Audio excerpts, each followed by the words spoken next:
County on the Parsons Vikings at 1-5. And they're coming off last Saturday's loss at Chanute 42-14, coming in at 1-5. Travis Hurley, the coach of the Vikings, of course, Mark Smith with the Raiders. And again, it matters not what those records show as it is district play. And, of course, joining Frontenac and Parsons in the district, Columbus and Baxter Springs. And they're teeing it up tonight and again next week, Frontenac at Columbus. And this Parsons team will take on Baxter Springs. So the final third of the regular season, the district play, determines what goes into the playoffs. And should be an interesting contest, and I don't know if the field conditions are going to matter much, but the rather sloppy out there. We've had a lot of rain earlier this morning. There was water on the sidelines in the middle of the field earlier today, but that's kind of out of there. But it may be rather slippery out there, and it could have something to do with the outcome of this contest. Now, the coaches' interviews are brought to you by Commerce Bank. No matter how you like to bank, Commerce Bank fits your world, offering mobile banking, online bill pay. You can even make a deposit from your mobile device. Commerce Bank makes banking easy and convenient. And earlier this week, we talked with both Parsons Viking coach Travis Hurley and Frontenac Raiders coach Mark Smith. And we'll be back with those two conversations after we take a 2-minute break. And you're listening to Frontenac Raiders on Fox Sports 1340 AM. Series. These are the big boys and completely redesigned F-250s and F-350s. These Super Duty Series trucks are made with military-grade aluminum body panels and ready to take on any job you throw their way. The 2017s are arriving daily, but we still have some 2016 F-150s still available. Choose 0% for 72 months or rebates as high as $5,800. Some rebates may require financing through Ford Motor Credit. See dealer for details. Find them fast in names and numbers. This is Dr. Bennett at Performance Spine and Sport. Recover faster with Performance Spine and Sport. Performance Spine and Sport wants to improve your overall physical performance. We specialize in treating soft tissue-related injuries that result from everyday work and play. This fall, we are offering a Saturday morning sports recovery clinic. This features discounted rates on our cryotherapy, Normatec recovery, with active release chiropractic, soft tissue care also available. Performance Spine and Sport, inside Meadowbrook Commons at Centennial and Broadway in Pittsburgh. Our free head exam. We're sort of famous for it. People think it's funny when we say, get your free head exam. And it does sound funny, but it's serious business because you can lose your diamond if you don't do it, if you don't get your free head exam. I'm Jill Como. Of course, the head I'm talking about is not the one attached to your neck. There are other professionals for that. I'm talking about the head of your ring, the part that holds your diamond. The head of your ring has prongs. It has welds that keep the head attached to your ring. Those parts wear out, get weak, and they break. But foolish you didn't get your free head exam at Como Jewelry. So you didn't realize that your head was falling apart. And one day, your diamond was gone, just like that. You can stop that from happening to you. Just come see us at Como Jewelry in Pittsburgh and Joplin. Say you want your free head exam. You'll laugh, we'll laugh, and we'll save your diamond from falling out. You will be really happy. Now, back to Raider football. Welcome back to the ESPN 100.7 Coach's Corner. I'm Tyler Dara, sitting down with the head coach of the Parsons Vikings, Travis Hurley. And as always, this portion of Coach's Corner brought to you by Eye Care Associates of Parsons. Go see Dr. Gilmore and Dr. Newland at 501 Main Street in Parsons. And Coach, coming off a win against Iola 48-42, then you guys go take on Chanute. Kind of a odd game. You guys had to play on Saturday, I believe, and a final score of 42-14. How do you feel like your kids came out and played after winning that first game of the season? Well, we came out first quarter and played really well. We went down and got a score, opening drive, and got a stop. And, we had a turnover on our third drive, and that kind of swung the momentum of the game. And, dealt with some injuries in the second half, and our lack of depth on our lines really hurt us in the second half. And, Coach, offensively, how do you feel like you guys played? You were able to put up 14 points, but like you said, some of those come in the first quarter and kind of sporadic after that. How do you feel like you guys played offensively as a whole? Well, as a whole, we played pretty well. We dropped a couple wide-open touchdown passes that would have been points for us in the second and third quarter. And like I said, we lost. We had a couple starting linemen out. We lost another one in game. and it made it tough to move the ball there in the second half. And I heard that you guys dropped a couple passes close to the end zone or around the end zone, and I wanted to kind of let you say that because I wasn't able to watch the game, so I wanted to confirm that from you. But defensively as a whole, you guys give up 42 points, but like you said, it probably was a little bit closer of a game than what the score suggested. How do you feel like you guys played defensively? Well, we didn't tackle very well. And part of that, like I said, we had some young guys in there in the second half with our lack of depth on the defensive line. And those guys kind of got physically overmatched at times, and we wore down in the second half. And we're talking a little Parsons Vikings football with head coach Travis Hurley. And coach, you guys take on a interleague matchup, but a first district game of the year tonight in the Frontenac Raiders. What are you expecting out of Coach Smith and the Raiders tonight? Well, they're very physical. They're very athletic. They execute and do things really well. I haven't seen a team pursue like they do defensively in a long time, so they're a very good team. And Coach, you said you guys were kind of down on the offensive line, and a lot of people will say that Frontenac's defensive line is one of their stronger suits. How are you guys going to kind of combat that tonight? Well, we did get a couple of kids back, so that helps. But we just have to play better up front. We had a really good week of practice, so we're prepared for tonight. All right, Coach. Well, as always, thank you very much for joining us here on Coach's Corner, and good luck to you against the Frontenac Raiders tonight. Thank you. That's Travis Hurley, head coach of the Parsons Vikings. They will take on the Frontenac Raiders tonight in their first district game. It is an interleague game, but their first district game of the season nonetheless. Be sure to check out Eye Care Associates of Parsons. They are the sponsor, as always, of this segment of Coach's Corner. Be sure to go see Dr. Gilmore and Dr. Newland over at 501 Main Street in Parsons. We've got more coaches coming up after this. In a world of prefabricated convenience, isn't it nice to know that nothing beats good old-fashioned craftsmanship? Hicus Masonry melds time-honored hardscaping skills with all-natural materials to create structures that are both stunning and sturdy. When it comes to quality stone and brickwork, don't take chances. Go right to the experts. Whether it's indoors or out, big or small, make Hicus Masonry the first choice for your next project. It's the place where you'll build that new swing set for your little girl. It's where the entire family will gather for Thanksgiving dinner, even Uncle Bob, where hundreds of wiffle ball games will be played, where countless slumber parties are held.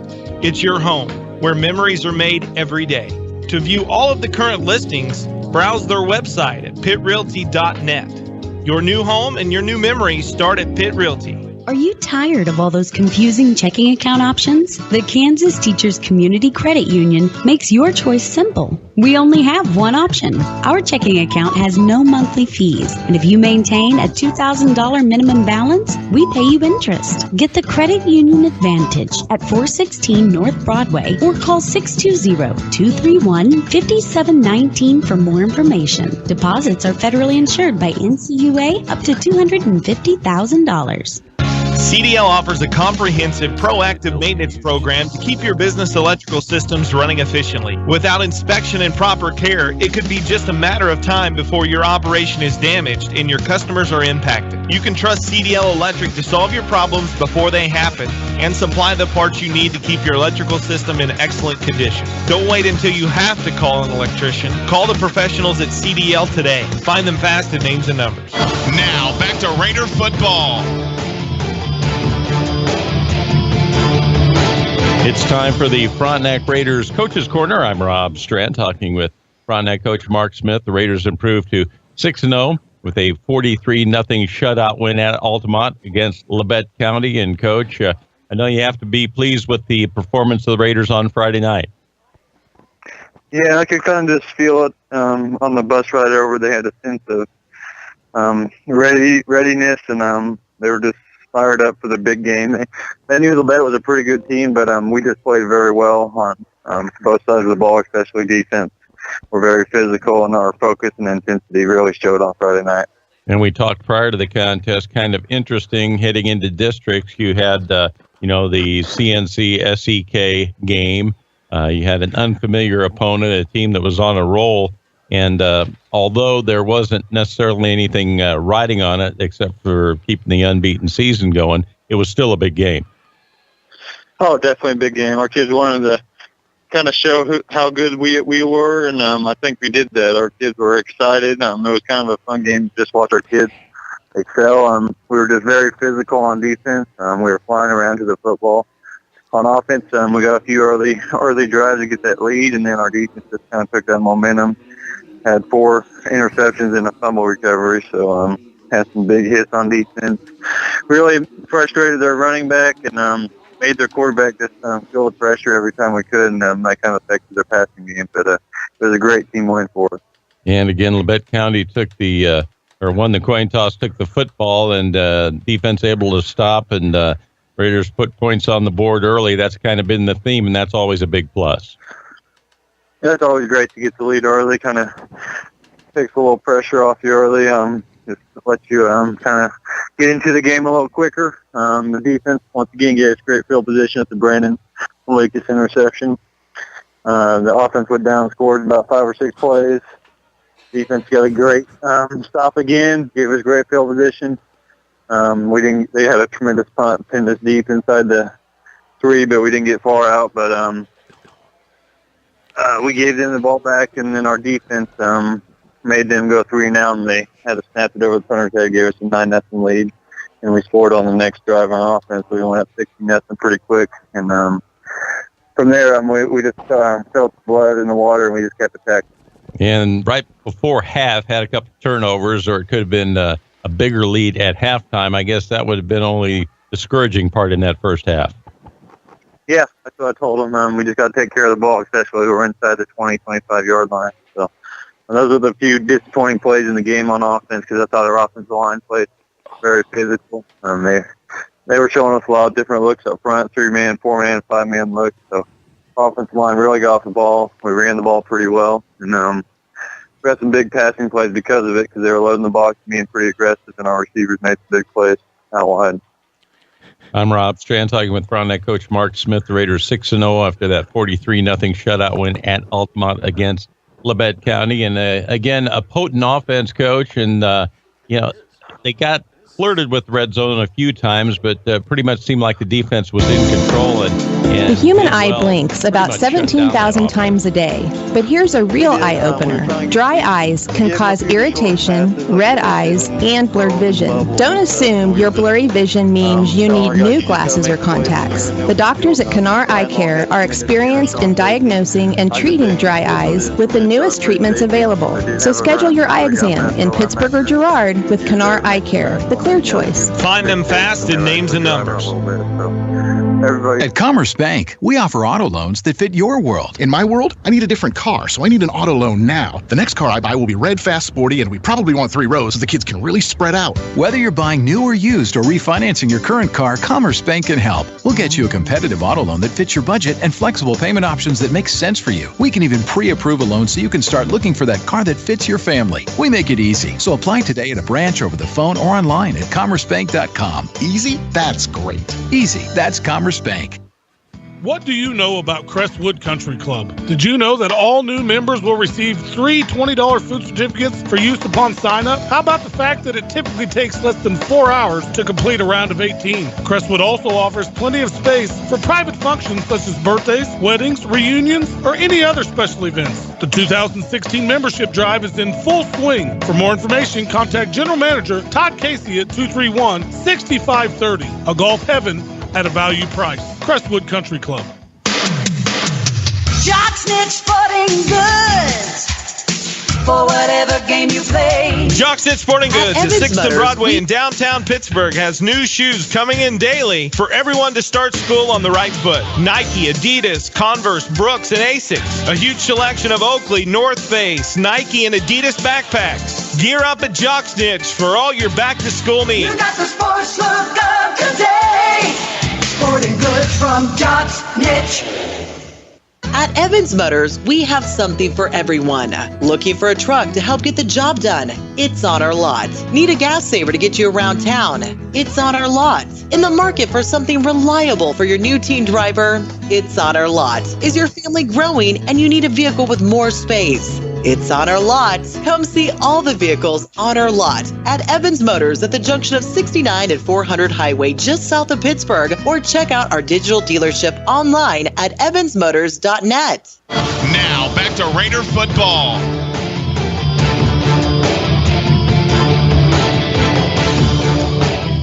Rob Strand back with Randy Southern at the Frontenac Raiders Sports Complex, heading toward a district battle between the Frontenac Raiders and Parsons Vikings, and coaches' interviews brought to you by Commerce Bank, and quite like the end of Mark Smith's interview. It was riveting. I did with the Raiders, so that's all you're going to have to be content with. It was well worthwhile. Maybe we'll play it again sometime.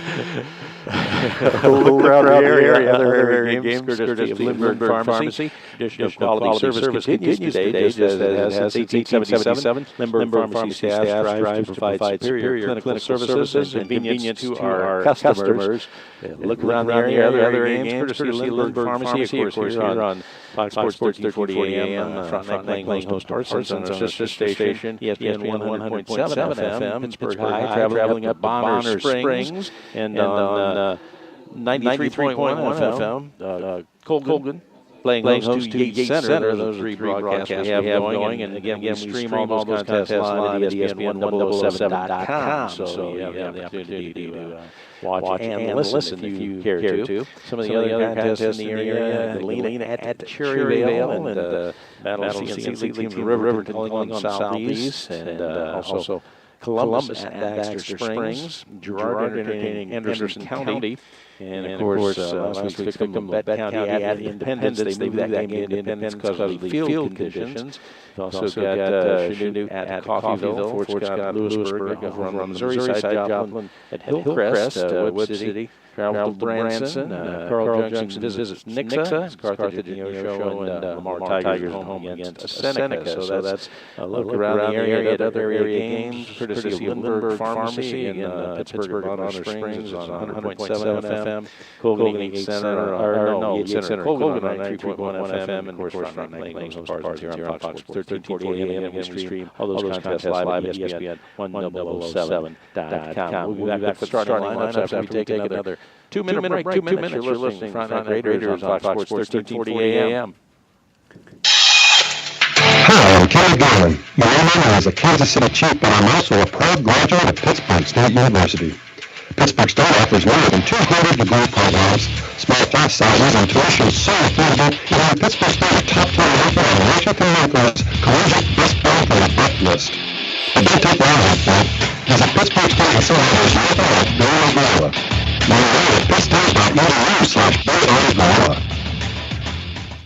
Facing criminal charges may be the most frightening challenge of your life. The loss of freedom, your job, your license, are prospects you don't want to take lightly. Don't face these challenges alone. Calling the law office of Edward J. Bartatory is your first step to taking control of your situation. Put their reputation for success in the courtroom on your side. Call the law office of Edward J. Bartatory today, 620-230-0333, and take back control of your life. Advertising on digital billboards works. I'm Carrie Nix, co-owner of Arrowhead Outdoor. We now have 15 digital billboards at busy stoplight intersections in Kansas and Oklahoma, including at 14th and Santa Fe in Chanute and 20th and Broadway in Pittsburgh. Here's Brian Pasteur with Pitt Realty. A big part of our growth is our branding and our ads on the digital billboard at 20th and Broadway. Thanks, Brian. Learn more about our affordable, effective advertising on our digital billboards. Call Arrowhead Outdoor at 620-308-6667. Who's more important, football fans? The offensive coordinator or the defensive coordinator? Neither. It's the party food coordinator. Ultimate Choice Catering is your best hire for party food coordinator this season. Blitz them first with strip pit chicken, pulled pork or rib, or use a little play action with a hot wing, brisket or rigatoni. If your guests are just grazing a little at halftime or during the game, you can audible to smoked or garlic sausage bits, sweet onion or pepper dip, or their unique smoked chicken dip. Call Ultimate Choice Catering at 620-249-9858 or email Joe Clark at joeclark@sbcglobal.net. No order is too big or too small for the coaching staff at Ultimate Choice Catering. Now, back to Raider football. And Rob Strand back with Randy Southern at the Raiders Sports Complex. Frontenac Raiders about to host Parsons Vikings in the district battle, and Pittsburgh State University pregame continues. The starting lineup brought to you by Pittsburgh Ford. Pittsburgh Ford has a team of experts to ensure that you get exactly what you want when you step onto their lot, whether you're there for an amazing new vehicle or to maintain your current one. Pittsburgh Ford is there to help. Starting lineup courtesy of Pittsburgh Ford and Randy Southern doing the honors. For the Parsons Vikings on offense, across the offensive line, they've got senior Josh O'Hara, senior Brett Hauk, senior Spencer Jackson, sophomore Anthony Lee, senior Adam Garmalker, junior Keyshawn Anderson, senior, and these are wide receivers and wingbacks, Keyshawn Anderson Jr., senior Jamarius Green, sophomore Devontae Yates, and junior Gavin Larson. The running back behind the quarterback in their wing T offense is junior T.J. Mayhew, and the quarterback is sophomore Gage Freeze. For the Frontenac Raiders on defense, the two starting defensive tackles, senior A.J. Lusker and junior Andrew Mays, two defensive ends, junior Brock Ginnivan and junior Cal Strand. The two starting middle linebackers, senior Dylan Flora, and tonight's starting junior Jordan Ishimura in for the injured Dexter Palmer. Two starting cornerbacks, senior Brandon Leakus and senior Tristan Fay getting the start for the injured Austin Model. The three safeties, junior Jake Wilbert, senior Ryan Long, and senior Isaac McMillan. Those are the starting lineups brought to you by Pittsburgh Ford, and the Frontenac Raiders now taking the field. First district battle, and get in their home black jerseys, black pants, black helmets with white numerals and white trim, and awaiting the arrival of the Parsons Vikings. And we're getting close to kickoff in what should be an interesting contest, opening district play, the other district battle. We have Columbus, and is taking on Baxter Springs, and the Lions hosting that game, and of course Raiders head to Columbus next week. So interesting district, the second season. Getting underway here, and the Pittsburgh State University pregame continues, and we'll be back to the keys of the game, courtesy of Jotsnitch, after we take another 2-minute break, and you're listening to Frontenac Raiders on Fox Sports 1340 AM. The Campus Bookstore, located inside the University Plaza, has always been the most affordable place to buy new and used textbooks for your college classes. And there is no doubt they offer the best price when buying them back. But did you know that now at the Campus Bookstore, you can save even more money? They will rent you the books you need for your classes. Don't stress about the buying and selling process. Rent your textbooks from the Campus Bookstore. And don't forget their game day gear by Nike. The Campus Bookstore.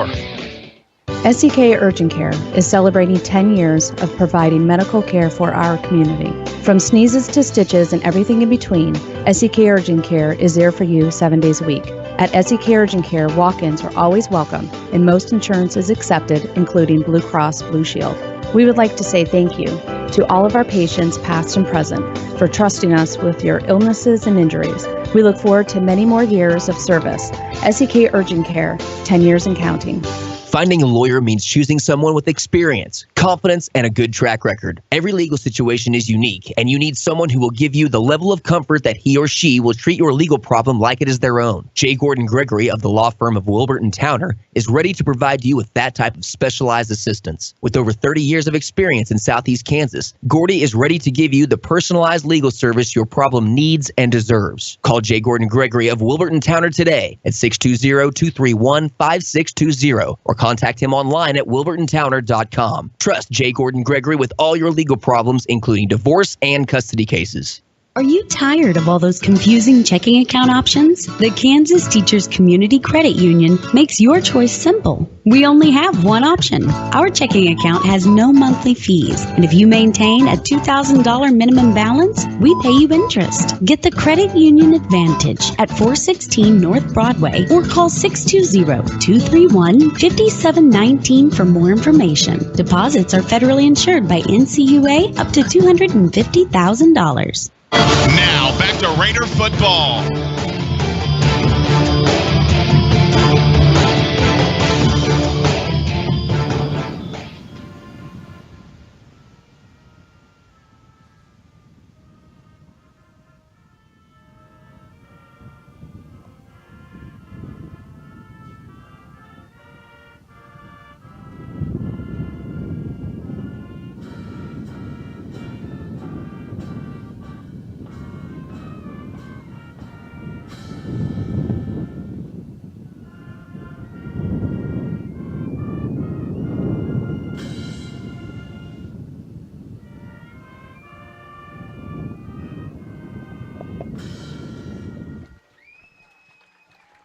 And our national anthem by the Frontenac Raiders Band prior to kickoff of this district battle between the Frontenac Raiders and the Parsons Vikings as the Pittsburgh State University pregame continues. And the keys to the game brought to you by Jock Snitch. Gear up for the game day at Jock Snitch Sporting Goods in downtown Pittsburgh. Shop the largest selection of fan wear in the area. Jock Snitch Sporting Goods is the sports look of today, and Jock Snitch keys to the game. Well, first we got to talk about the field conditions tonight. A little wet out there, standing water early in the day. None of that out there, but it is soft even out in the middle. Didn't see a lot of players from Frontenac at least slipping during warm-up. Saw just a couple of slips out of the Parsons Vikings out there. So hopefully the field conditions will be good enough where we won't see a lot of players slipping out on the field. For the Frontenac Raiders on offense tonight, I think if you spread Parsons out, then they go with just a 6-man in the box, 4 down linemen and 2 linebackers. So I think they can spread them out and then be able to run the football up the middle, and that should set up some play-action passes. Their corners also for Parsons give quite a bit of cushion, so if you spread them out, I think that plays into the short passing game that Frontenac likes to do. So run the ball early, short passes, setting stuff up for deeper later in the game. Defensively for Frontenac, Parsons does a lot of misdirection out of this wing T, so it's imperative that everyone stays home on the misdirection and doesn't get fooled. Frontenac's been very aggressive so far on defense. You heard Coach Smith talk about how they've flown to the ball and done a good job with that. If they do that too much tonight, then you can give us some big plays in that misdirection, so they've got to stay home. The Parsons Vikings on offense, I think they've got to use that aggressiveness against Frontenac and try to get that misdirection going so that they can get their running game going on the ground. That does set up some play-action pass that they will try to do, but it's imperative that they try to get the running game going out of that wing T offense. Defensively for Parsons, their D-line's been able to get some penetration this year, and they do blitz their linebackers an awful lot. The problem has been, though, is they don't always hit home. They don't always run into the play. They can't afford to do that tonight. If they get penetration or they blitz those linebackers, they've got to be able to make plays in the backfield. They just can't miss. Furthermore, their defensive backs, they're going to have to tackle extremely well on the outside. I'm sure Frontenac's going to go with some short passes. If they don't tackle well on the outside, they can break it and get a big play out there. So they're just going to have to tackle extremely well with their corners and safeties. And the captain's at the center of the field, and they've had the coin toss. I actually didn't see the signal. Whitehead didn't look up and give us any idea who won the toss or who's doing what. In any event, the captains for the Vikings, T.J. Mayhew, Hunter Barkus, also Tyler Metcalf, and Brett Houck. For the Frontenac Raiders, Brandon Malikas, Isaac Bicknell, Dylan Flora, and A.J. Lusker. Kickoff time and temperature brought to you by CDL. CDL is the area leader in residential, commercial, and industrial heating, cooling, and refrigeration. Call the professionals at CDL to make sure your office or home is the right temperature all the time. Going to kick it off straight up, 7 o'clock, 68 degrees. Looks like a breeze from the south, maybe 10, 15 miles per hour. And again, kind of muddy field conditions. So hopefully that'll dry up a little with that breeze. And the opening kickoff is brought to you by the Law Office of Edward J. Battatori. Protect your rights. You don't have to do it alone. Experience counts. Call the Law Office of Edward J. Battatori at 230-0333. And I didn't see the signal. Who's kicking, who's receiving? I'm not sure, but as far as the field conditions being wet, if you think about it, this is really the 5th out of 7 games that the Frontenac Raiders have played on a wet field. So if anybody ought to be used to playing on with wet conditions, it ought to be the Raiders this year. I don't think I've ever seen anything like that. You might normally play 1 or 2 games on a wet field in the whole season. This is 5 out of 7 the Raiders are playing on a wet field. And it looks like the Raiders will kick off. That means Trey Harris will tee it up at the 40-yard line, and dropping back to receive the kick for the Parsons Vikings goes Gavin Larson, and looks like he's joined back there by Daquan Johnson. Also have a couple more back there, and again, we'll see early on how these playing conditions, field conditions impact this contest, but like you said, we've had a lot of rain this season, and all things considered, the amount of rain, it hasn't been that impactful. I mean, when you're going in, you're thinking during the week, oh my gosh, this is going to be nasty, but it hadn't been that bad. Yeah, certainly the Raiders have handled it very well. Other teams might have complained that they didn't handle it very well, but to me that's their problem and not ours. We've done a good job with all the field conditions we've had to deal with. So here's the kick, and back to receive the kick, Larson along with Johnson. And we're ready for district. Frontenac Raiders hosting the Parsons Vikings. Kick back and enjoy on Fox Sports 1340 AM or stream live at ESPN 1007.com. End over end kick, and Larson's going to take it back near his own 6-yard line. Sub middle 10, 15. Cuts it up the middle, and then he is brought down at the 20-yard line. So Vikings will start 1st and 10. They'll start from their own 20-yard line. It looked like Cooper Loy and Jordan Ishimura getting down there. Cooper hitting him low and Jordan getting him high. So you keep him down by that 20-yard line, you can't argue with that. Yeah, and the quarterback will be Gage Freese. He's a 5'8", 150-pound sophomore. And again, they've been hit by the injury bug, so we'll see how they piece this all together. The single setback behind the quarterback, Freese, will be T.J. Mayhew. He's a 5'7", 170-pound junior. They have a slot to the right, wideouts to both sides. Freese in the gun. Dropping back to pass, looking, some pressure, going long, and it's up for grabs. And the defender is turned around, Malikas, and he gets beat and making the reception. And that is Daquan Johnson, but a penalty flag is down. And I think this is going to be a chop block. I think A.J. Lusker got hit high and low, so I think this is a chop block. Yep, that's the call. Yeah, A.J. Lusker on that defensive line, I saw him get cut, and it looked like there was somebody in contact with him up high. And, of course, that's a personal foul, so that'll bring that long play back. But, boy, first time all year I think I've seen Brandon Malikas get burned deep, so something to look for the rest of this game. Or did the long pass just set up some shorter throws for Parsons? Either way. Came out firing, tried to hit the big one, and actually hit it as it kind of got turned around, did the defender, and a nice pitch and catch from Freese to Johnson. But again, the chop block, and that moves the ball back to the Vikings 10-yard line where they'll face a 1st and 20.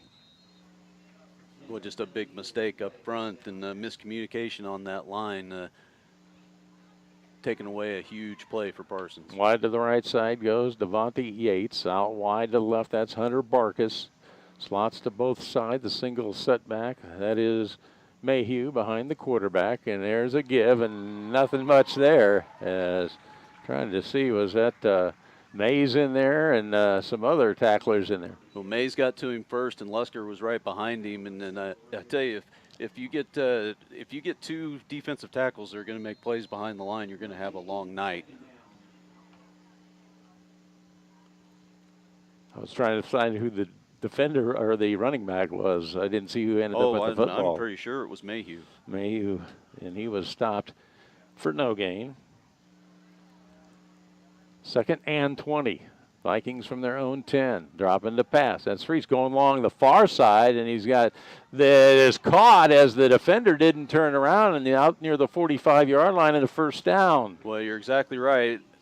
Fay has the coverage out there on the far sideline, and he's running stride for stride with the receiver. He's not really open, but he never turned around to find the football. The receiver did and was able to make the catch. So, boy, that's 2 long pass plays they've converted. One, of course, back on the penalty, but no penalty this time.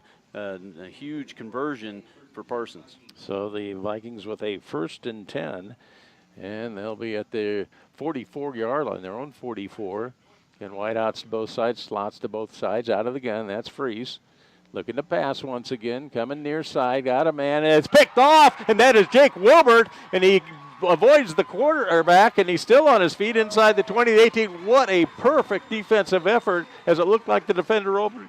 He undercut him, got the pick, and returned it down to the 18. Yeah, it's a great break on the ball. He reads the pass pattern, and he didn't break too soon. He really waited for the quarterback to really show he was throwing it, but a great break on the football by Wilbert. Tips it up in the air with one hand, comes down with it, and a big play to change the momentum of this game early. 1st and 10 Raiders. They'll start at the Vikings' 18-yard line. And, boy, after getting torched a couple of long ones, looked like it had a pretty good route going there. And like you said, he just jumped it, got the pick, and nice return down to the 18 where the Raiders start 1st and 10.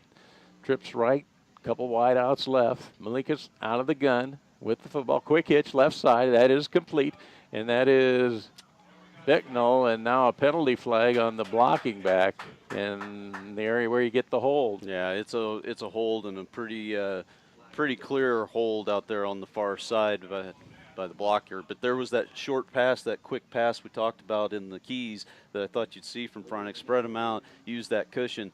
But the penalty on the block's going to bring it back. And one positive out of it is not from the original line of scrimmage. It should be from the spot of the foul. So it's not going to be 1st and 20. It's probably going to be about more like 1st and 14.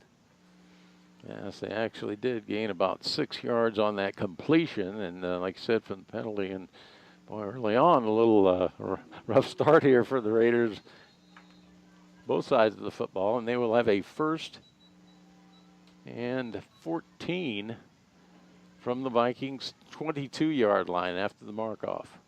And a low snap, Malik is able to fall on it back at his own 31-yard line. And a penalty flag goes down as he got hit. He was kneeling down, and the white hat there and didn't like the contact and called. Well, I think he'd have been fine with sliding into him, but when he grabbed him and flipped him over is when he got the penalty. I think he'd have been okay if he had just slid into him, but the white hat was looking right at it, and he didn't throw it until he flipped him over. So we'll see, and I believe that should be an automatic 1st down if I'm not mistaken. Personal foul, and after the mark-off, the Raiders are going to have a 1st and 10 about the original line of scrimmage before this all started. 1st and 10 Raiders from the Vikings 18, and boy, you want to hit the reset button on this one because this has been a struggle. Well, this is the first time all year we've seen the Raiders come out and not get off to an extremely hot start, and we say that, and they still have the ball on the Parsons 18 with the score 0-0. So, but it just isn't as smooth and as seamless as the Raiders have shown earlier in the year. Trips right, motion right to left Bollinger. Malika's going to keep it. He slips, but he's still inside the 15, now to the 10. Still on his feet, and he's going to go. Touchdown, Brandon Malikas. Boy, there was nothing there, and he turned it in an 18-yard touchdown run. Yeah, really well defended by Parsons up front, but they don't make the tackle, and we've seen all week long, or all year long, Malik is extremely hard to get down with those long strides, high knees, and they just weren't able to get him down. And once you get him into the open field, it's over. So the Raiders again get out to a lead on an 18-yard touchdown run by Brandon Malikas. The extra point attempt by Trey Harris out of the hold of Ryan Long.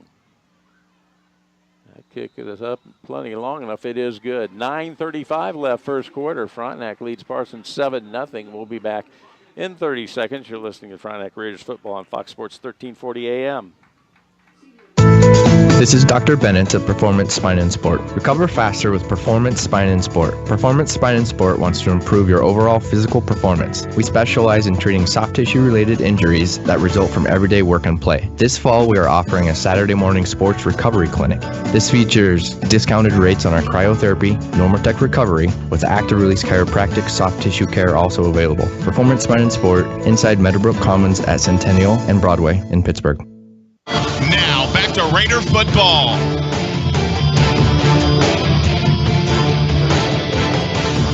7-0 lead. Stumbling start. The Raiders still up by a touchdown. Yeah, that's kind of the crazy thing because it's not been just the rip-roaring start that we've seen the Raiders get so far, and yet they still managed to get on the board. So now we'll see what adjustments they are going to make because it looks like Parsons' game plan is to put the ball in the air against the Raiders. Gavin Larson back, also Daquan Johnson back to receive the kick, end over end, and it is taken by Larson. He fumbles it in the end zone, and it goes over. It's touchback, isn't it? Automatic. He's buried at the 5. I thought once across that line, whether he hit it or not, it was a dead ball. I thought it was too, Rob, and he didn't have it and fumble it. Yeah. Which I could see where he'd have to bring it out. It just kind of went off of his hands and rolled in, but the white hat is sure marking the ball at the 5-yard line. So this is a big break for the Raiders. I have to double check on that one. I thought it went, whether it touched or not, if it went over that goal line, it was a touchback, but apparently not. 1st and 10 for the Vikings from their own 5-yard line. Again, the quarterback is Freese, the sophomore, out of the gun, and option right side, and a little dive, and boy, short gain. As trying to see who they gave that to him.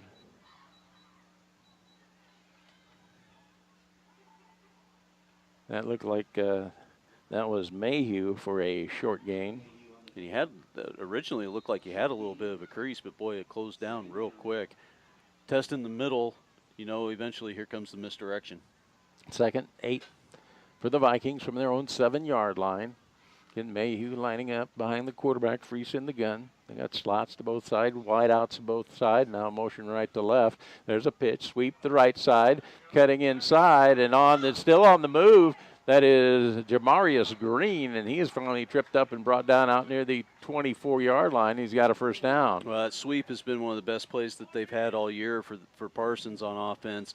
And they get it here, and the end tries to get up the field. You've got an outside contain man, but they found a little crease in between them, so it's going to have to be closed down.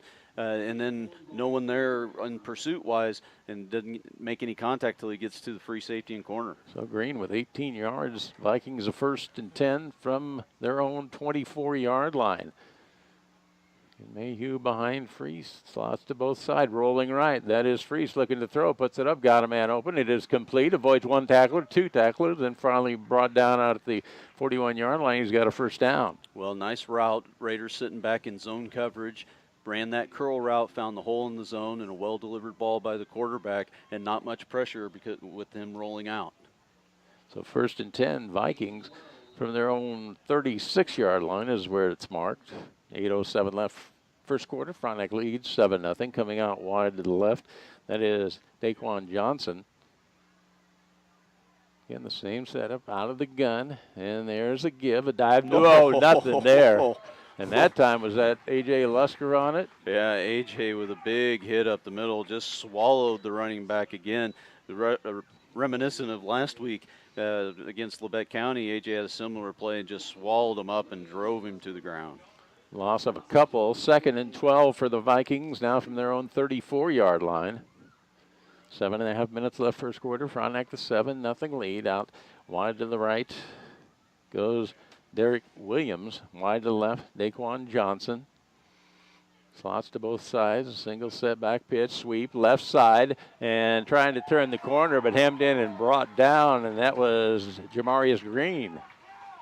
Well, Ishimura makes the tackle and does a great job flowing to the ball, but this time the defensive end on this side was Cal Strand, did a much better job of getting up the field and a little to the outside and really didn't allow much of a cutback. You had Wilbert with the outside contained, but Strand kind of got up the field enough and made him pause long enough where the linebacker can come over and make the play. So really good job by Cal Strand that time. 3rd and 17 for the Vikings from their own 30-yard line.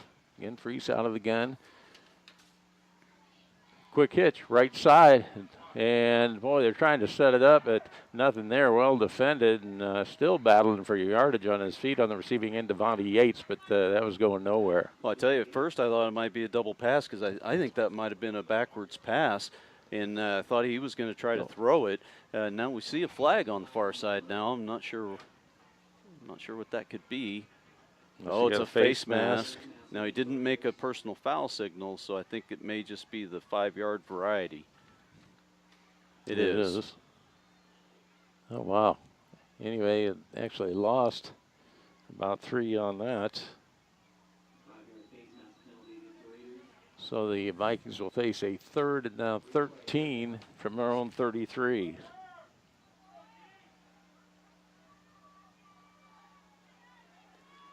So big 3rd down. Raiders leading at 7-0 here in the first quarter. Rolling to the left and pumping, putting it up, and then it is complete. And boy, shy of the first down out at the 45 and on the receiving end was Keyshawn Anderson. Oh man, that was a generous spot. Oh my goodness. He went out of bounds easily at the 45, and they've got this ball marked closer to the 46, which is about where the down marker is. Yeah, it looks like it just short. If looking to the far side, I don't know if they're going to, it looks like they want to bring the chain across. Yeah, they're going to, that was rather generous, I'd say. Very generous. We shall see. And then what do you do if you got a 4th and inches from your own 46? Oh, I don't think there's any questions. Parsons will go for it. I mean, what do you have to lose in this game? You've had some success on offense with some positive plays. Now, I don't think I'd run right up the middle, but I think I'd certainly go for it. Chains come from the far side. 6:03 left here in the first quarter. Frontenac the 7-0 lead. Vikings will either have 4th and inches from their own 46 or a 1st and 10, depending on the measurement. And stretching it out, and it's going to be short.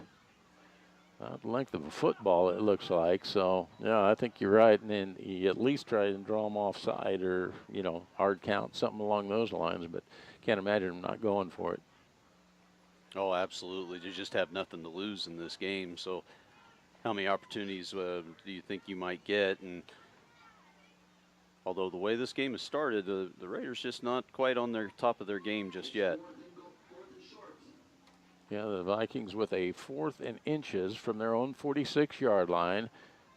As wide to the left comes Devontae Yates. Wide to the right goes Derek Williams. Single setback, TJ Mayu behind the quarterback, Freese, who's under center this time. See if they try and draw him or he keeps it. There's a little movement in there. Now he's going to keep it. No, boy, I don't think he got it. I do not think he got it.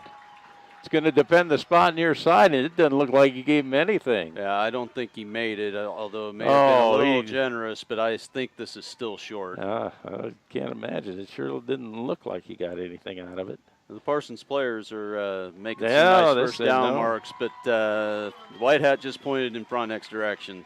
Raiders hold. Now, I imagine they would probably want a measurement, won't they? It actually looks farther back, but I don't know. I mean, it doesn't look like they gave him any forward progress. Well, they just measured it. The White Hat ought to have a pretty good idea where the stick is. Yeah. And to be honest, I thought he got a generous spot on both the last 2 plays. I didn't think he made it as far as where they've got the ball now. I think he refused to do the measure. I don't know. It is the official's discretion. Well, he went over and talked to the coach, and rarely, I don't remember seeing officials refuse to do measurements, but now they're going to bring him out. They are going to bring him out, and if they did, well, it's by the narrowest of margins because it didn't look like, and where they spotted, he got much out of it. 5:52 here in the first quarter. Frontenac the 7-0 lead. Chains from the far side as stretch it out. Did not make it. 1st and 10 for the Raiders as the defense holds. Yeah, and that may be something that they actually needed too. That was further away than the third down play, so White Hat was all over it on the initial call. 1st and 10 Raiders. They'll start football just shy of the Vikings' 45-yard line with 5:52 left here in the first quarter. In Frontenac, a 7-0 lead. Wide to the left goes Bicknell, joined out there by Long. Tight to the right, Flora. The running backs, they're split. Fay along with Bollinger. They flank Malikas. Is now out of the gun. And there's a little crossbuck action. They give it to Fay, and nothing. He got stoned, and he actually lost a couple. Well, there was the penetration up front, and this time they ran right into it. Fay with no place to go. Excellent penetration up front. That looked like it was number 33. That's Joel Scheibe for Parsons making a nice play. 2nd and 12 for the Raiders from the Vikings' 47-yard line. Down to 5:25 left here in the first quarter. Frontenac, 7-0 lead. Mansour goes wide left. Joined out there by Bollinger and Ginnivan. Fay, the single blocking back behind Malikas in the gun. Option left side pitch, Fay. And he gets some blocks, cuts inside, got some room, got the first down inside the 35, down to the 33. Well, good read by Malikas. Waited as long as he could, got the pitch out. Had tons of room out there, and this time Fay had the penalty earlier with the hold, but this time gets a good, he turns it up hard. Got a good block from Bollinger out there on the edge to be able to give him a little more space and get that first down. Yeah, we mentioned last week at Altamont against Lebec County how well the blocking backs, or the running backs did block. And in Bollinger in particular, he had a heck of a game. So 1st and 10 Raiders from the Vikings' 33-yard line. Wideouts both sides, slots both sides. Malikas again out of the gun. Motion right to left. Goes Bollinger. Low snap once again. Malikas has it, and he turns it up, and he's got some yardage down to about the 28-yard line. Well, and twice now, the snap, I assume the ball must be a little wet because it hasn't really been an issue all year. Interesting what Parsons is doing, though. Even when they're spread out, they've kind of abandoned the two deep safety look.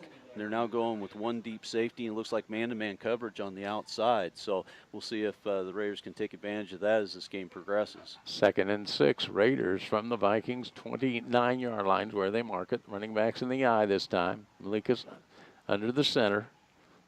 And there's a give to Bollinger, the tailback. Turns the left corner, has the first down and more. Lowers his shoulder, and he tumbles inside the 20 and has a first down. Well, a nice run by Bollinger because that thing's supposed to go a little bit more towards the inside, just kind of between the tackle and guard. The blitzing linebacker blitzed right into that hole. Bollinger saw it, bounced it out to the outside, able to pick up first down. Really good vision and nice run. 1st and 10 Raiders now at the Vikings 17-yard line. Clock's moving down to 3:55 left here in the first quarter. In Frontenac, the 7-0 lead on the move. Wide left goes Bicknell. tight to the right this time. That is, well, actually in the slot. Bollinger along with Flora to the right. They fake the pitch. There's the trap to Bollinger.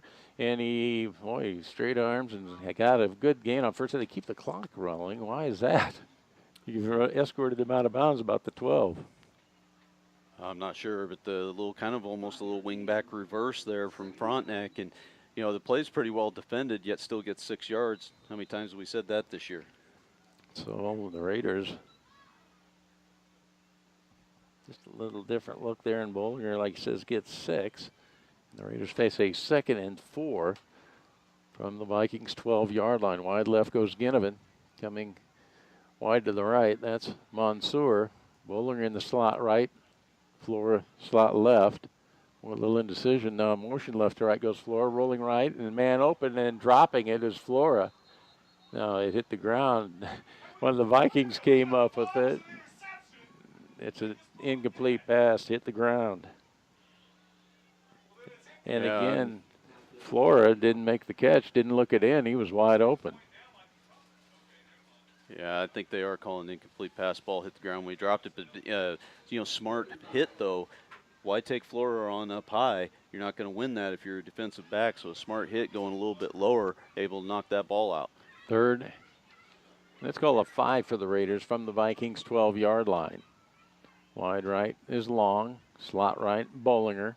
Bicknell wide left. There's a draw up the middle. That is Fay, and he dives inside the 10. I believe he's going to be a tad short of the first down. Well, and they blitz everybody again, and they didn't quite hit it with the blitz, but the defensive tackles were able to get off their blocks, get a hold of him just enough to slow him down, keep him a couple yards short. I'm sure the Raiders will go for it. Raiders facing a 4th, let's call it 2, from the Vikings 9-yard line with 2:23 clock moving here first quarter in front of the 7-0 lead. And coming wide right is Ginnivan. Bollinger in the slot right. Out wide left goes Clefman. Malikas and they blitz. There's a pitch and Fay is inside the 5 and he's going to go in. And again, Malikas the perfect read. Absolutely, and held it. Pitched it out there. Everybody collapsed on him. Everybody knows Malikas is kind of the guy.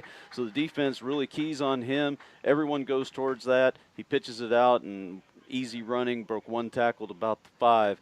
But touchdown for Fay. But that's where the threat of Brandon Malikas ends up getting Fay a pretty easy touchdown. The extra point attempt coming up off the foot of Trey Harris out of Ryan Long's hold. That kick is up, and that is good. 2:04 left here in the first quarter. Frontenac leads Parsons 14-0. We'll be back in 30 seconds. You're listening to the Frontenac Raiders on Fox Sports 1340 AM. Having a confident smile can change everything, and Invisalign makes that decision easy because you can have a stunning smile without most people even knowing you're going through treatment. Saya Smile Center is proud to be a premier provider of Invisalign. Your Invisalign treatment will consist of a series of aligners that you switch out every 2 weeks. Each aligner will gradually shift your teeth perfectly into place, giving you the smile you always dreamed of.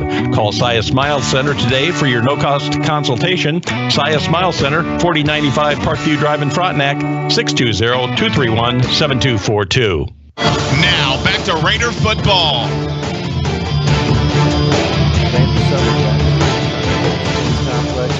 Left first quarter, Frontenac leads Parsons 14-0. I've got some scoring updates. Girard with an early 14-0 lead on Anderson County. Riverton has scored first against Southeast. They lead 7-0.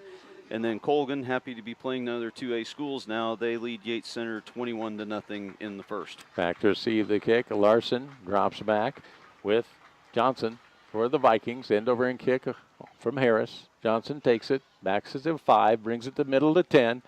And he tries to take it to the outside, and he is tripped up and brought down at about the 14-yard line. I think that was Cooper Loy and maybe Zach Roseborough getting in on there. It's amazing. We mentioned Cooper Loy's name an awful lot on these kickoffs. Does an excellent job in coverage. So 1st and 10 for the Parsons Vikings. They'll actually start at their own 18 with a minute 58 left first quarter, and Frontenac with a 14-0 lead. See if the Raider defense could hold again. The quarterback is Gage Freese, only a sophomore. Back behind him, that is Mayhew.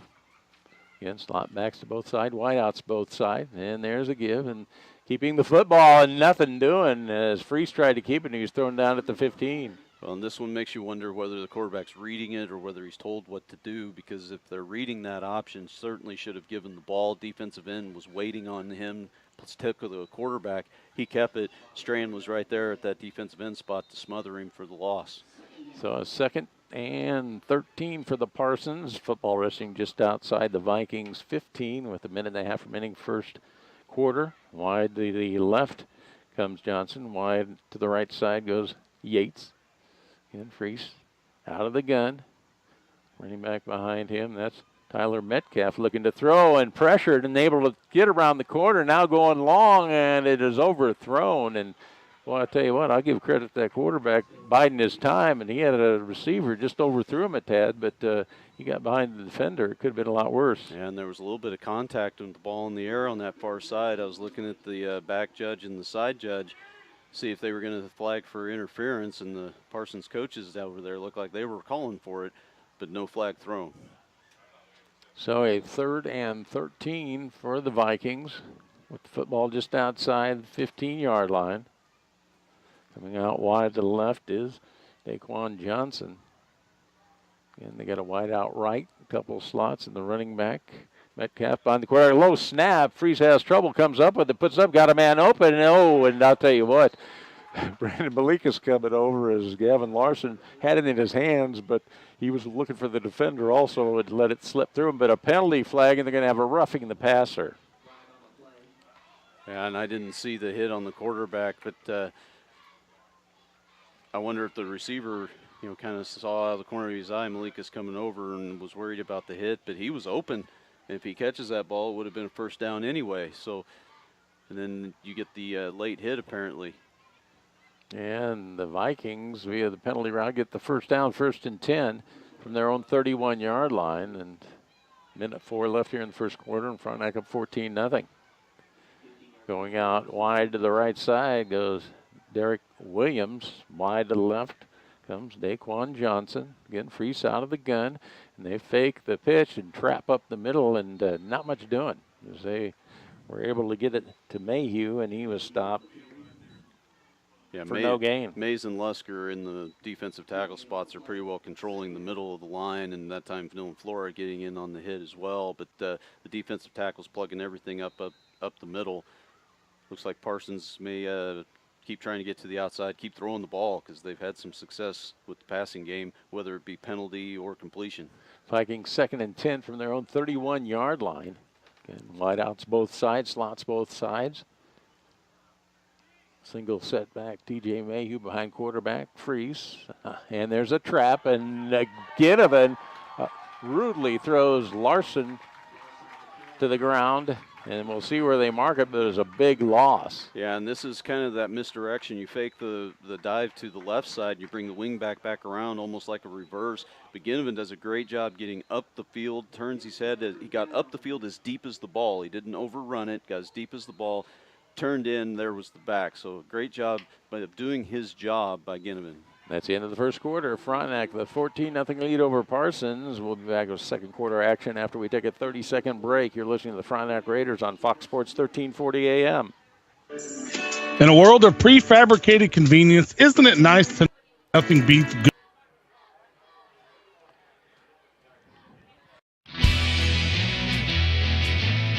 Why should you choose Pittsburgh State University?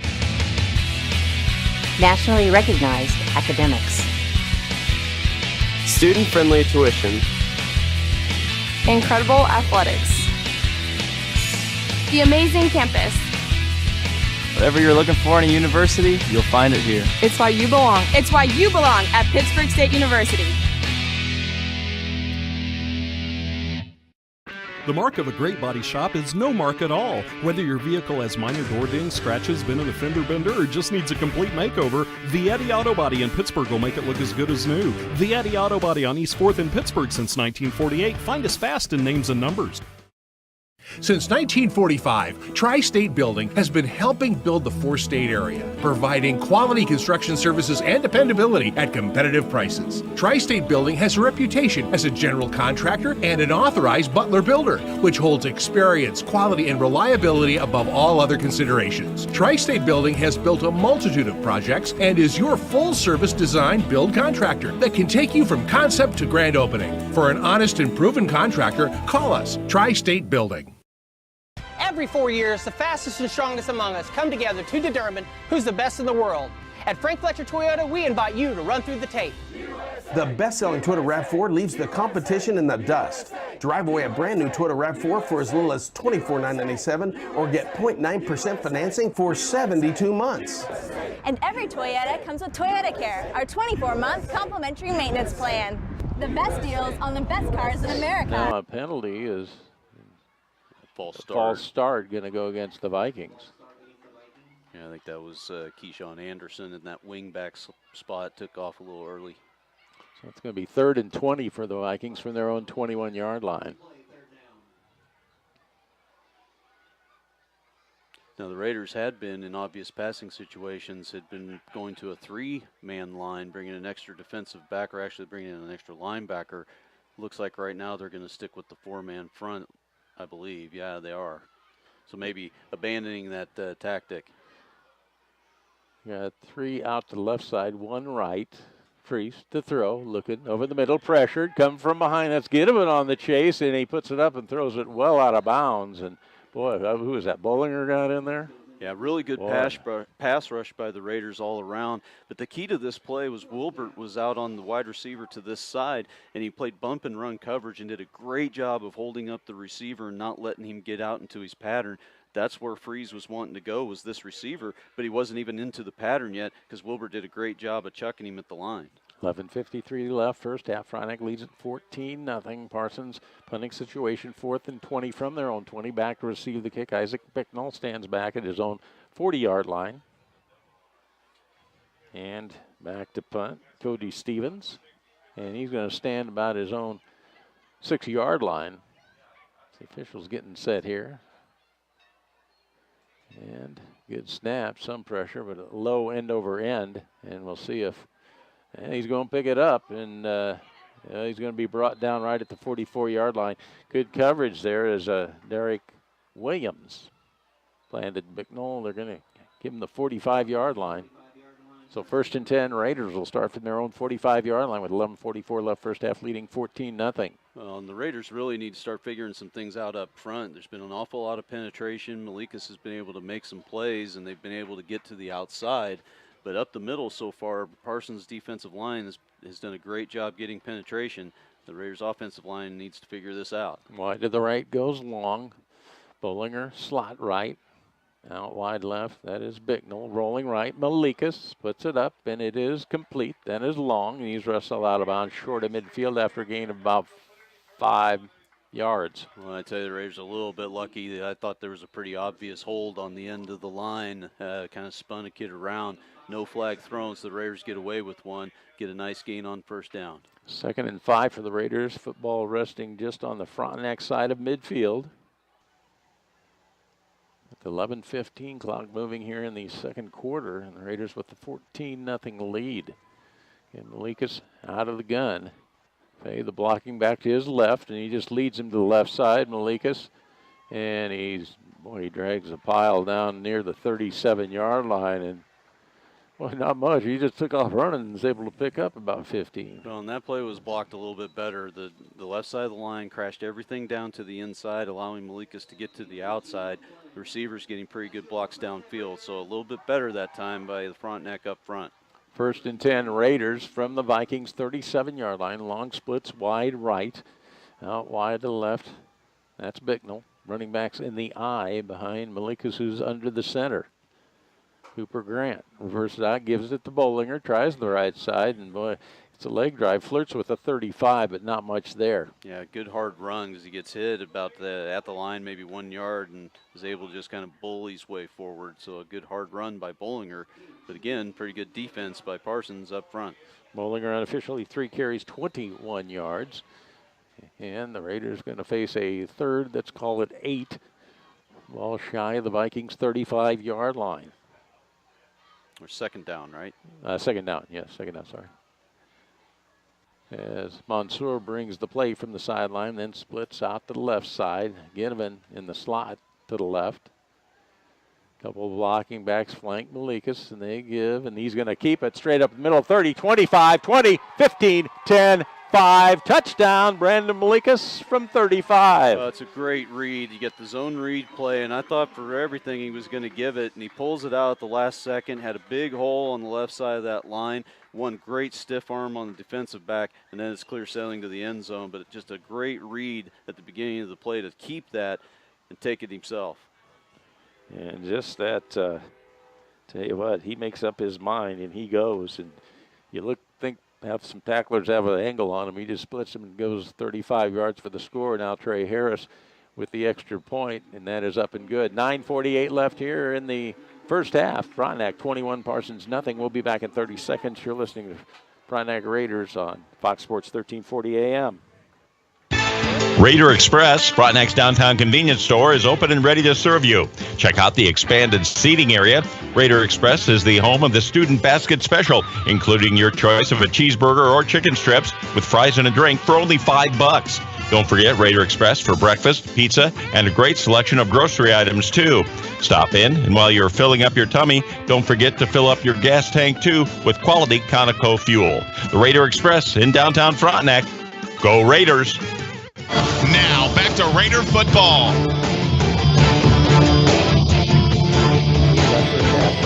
Out to a 21-0 lead over Parsons, and kind of a stumbling start, but the Raiders respond with 3 scores here and get that 21-point lead.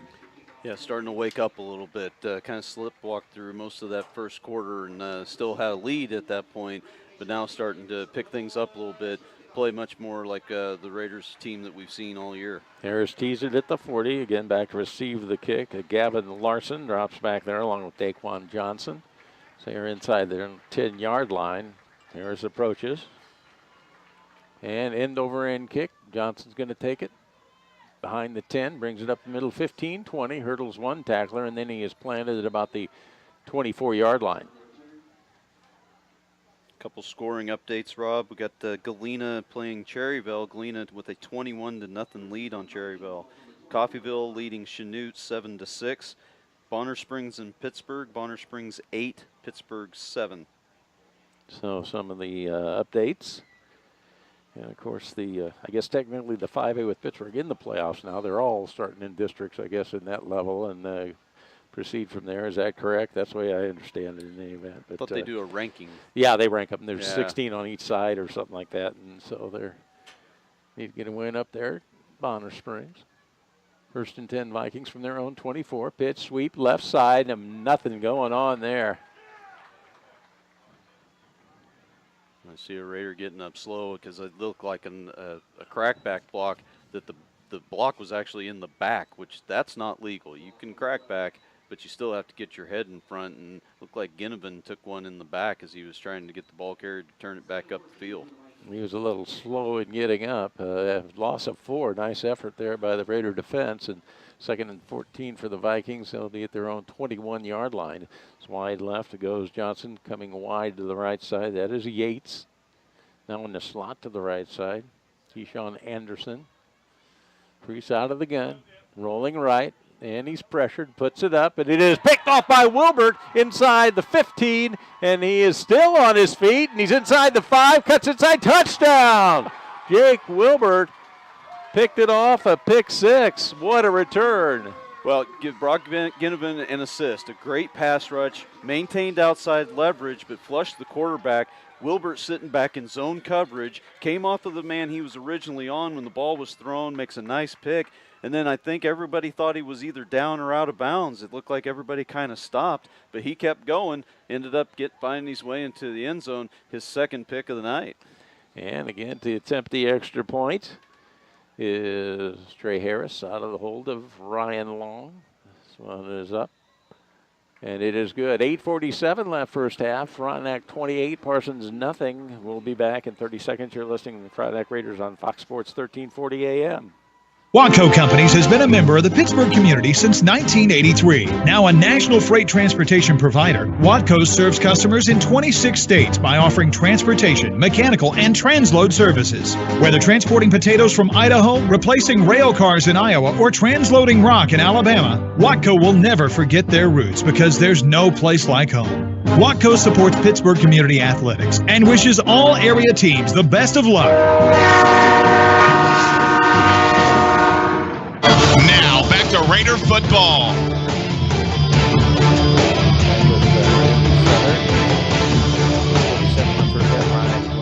We need a score from, let's see, we got a score from down Baxter way as Baxter Springs and Columbus tied at 8. Wow. With 7:47 remaining in the first half. Harris has it teed up at the 40, and again, back to receive the kick. And end over end kick going to roll into the end zone for a touchback, and the Vikings will take over as Harris got a foot into that one. And taking a gander at it was Derek Williams, let it go into the end zone. The Raiders have come alive in the second quarter. 2 early touchdowns and much more intense, I think, out there on the field. The defense playing with a little bit more ferocity right now. Yeah, so the Vikings going to see if they can have an answer, down 28-0 with 8:47 left here in the first half. 1st and 10, Parsons from its own 20. Going wide to the left is Daquan Johnson. Coming out wide to the right side, that is Devontae Yates. Again, slots to both sides. Single setback behind the quarterback, Freese. And then there's a trap play and nothing there. And trying to see, was that Ishimura? Yeah. Nice effort out of linebacker and no gain. Yeah, Ishimura, really good read because you get the misdirection stuff and the pulling guards, and the guards will show you the way. And he filled the hole perfectly as it looked like maybe the play was going backside. Stayed home, read it, filled the hole, made a really nice play. Good read. 2nd and 10, Vikings from their own 20. And same formation. Wide to the left goes Johnson. Out wide to the right, that's Yates. Slot left, that is Anderson. Slot to the right side is Green. Mayhew, the single setback, and there's the give, the dive to Mayhew. And boy, not much there. Good second effort. He's able to get it out near the 22, maybe a couple of yards, but boy, not easy. Yeah, Brock Ginnivan, defensive end, did a pretty good job on this option. Kind of stayed back and made the quarterback give it, and then was still able to get back to the inside in order to get his arms around the ball carrier and keep him with that just a short gain. 3rd and 8 for the Vikings from their own 22-yard line. Clock moving here in the second quarter. 7:38 remaining. Frontenac 28-0 lead is wide to the left again. It goes Johnson. Wide to the right is Williams. Again, Freese, the quarterback. There's that hitch left side, and it short hops. The receiver come up with it and actually stopped for no gain. And you always wonder if that double pass right there, like you said too, is kind of set up that way.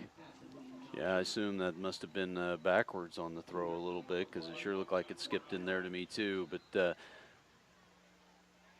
so he ended up no gain. So a punting situation for the Vikings as they face a 4th and let's call it 7 from their own 23-yard line.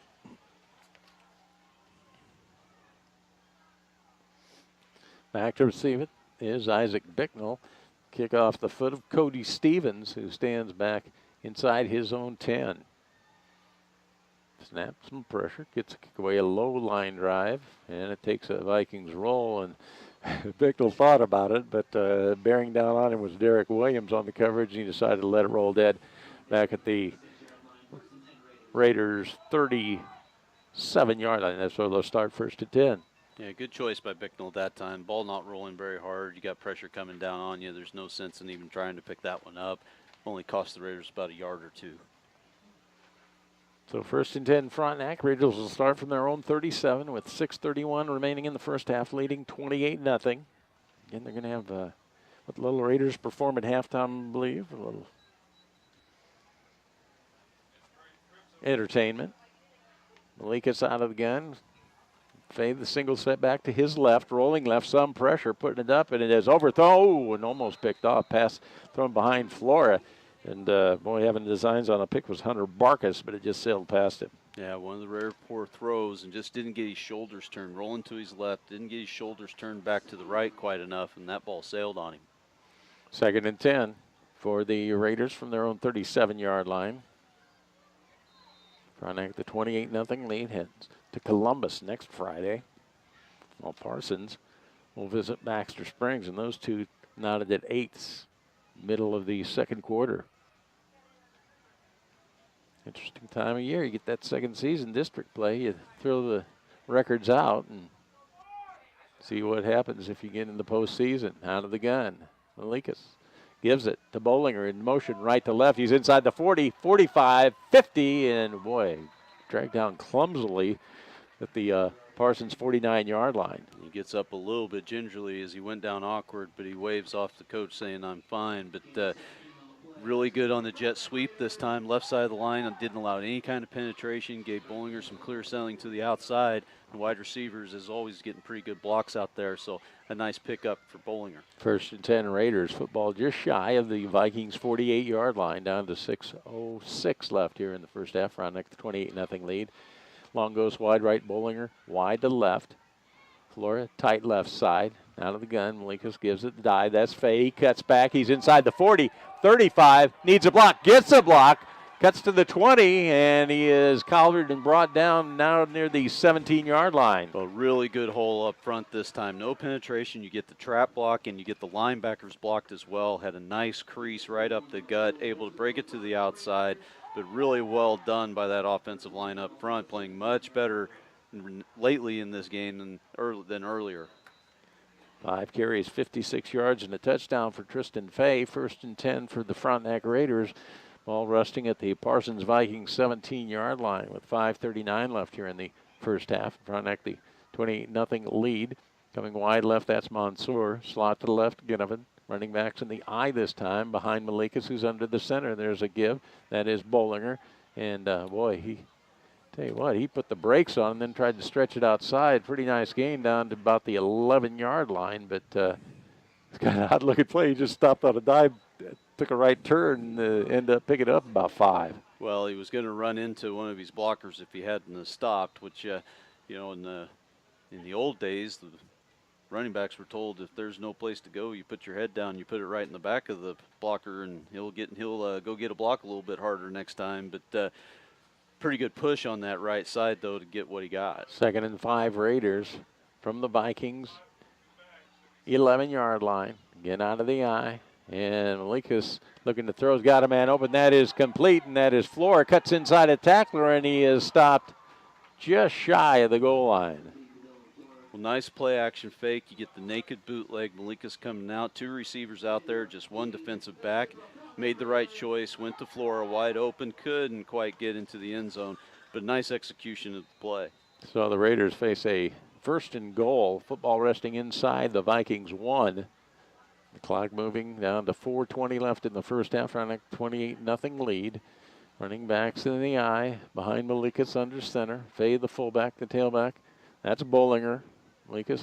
Oh, man, he got sacked back at the 6-yard line. He got penetration there. That was abrupt. And I believe that was Brett Houck got in there and threw Malikas for about a 5-yard loss. Yeah, you can't time a blitz any better than what he timed it, but we do see a penalty flag down. Maybe he got there just a hair early. Might have been offsides. Yeah, that's the call. It. Got there just a little early, but looked like he timed it perfect, and no one laid a hand on him. Got to Malikas early, but the official on the near side here says he got into that neutral zone just a little too quick. I think he was trying to get that ball to Bollinger and came out, and by the time he had turned around and had the football out there, he got planted back at about the 6, but a little over anxious was Houck, and it'll be 1st and goal for the Raiders inside the Vikings 1. Again, out of the eye with Malikas under the center. Fay, the fullback, the tailback, Bollinger. And this is a give it to Bollinger, left side, and he walks in for the score.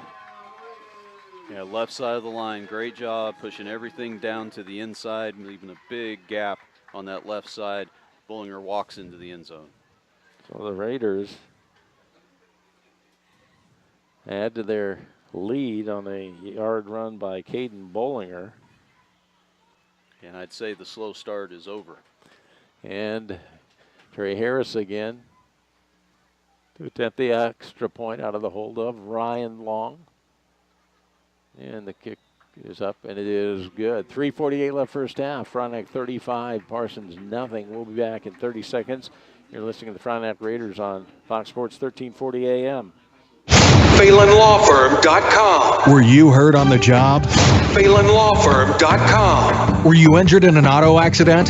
PhelanLawFirm.com. Fighting for your Social Security disability benefits? PhelanLawFirm.com. When accidents happen, when life takes an unexpected turn, when you need help the most, will you remember where to turn?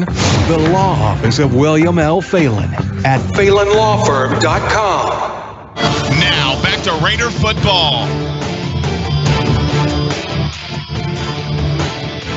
First down play. Frontenac 35-0 lead over Parsons with 3:48 left first half. Reminder, tomorrow the Frontenac Quarterback Club will have a pancake feed at Applebee's starting at 7:30, so come on out and enjoy some pancakes and see some of the players. You maybe just know them by their number, but they'll be there serving you, so public's invited to come on out. Again, Applebee's starting at 7:30 till about 10 tomorrow, so raise money for the Quarterback Club. Feed the kids every Thursday night, and have a pancake feed tomorrow morning at Applebee's. Everybody's invited. Harris to kick off, tees it up at the 40, end over end, near side.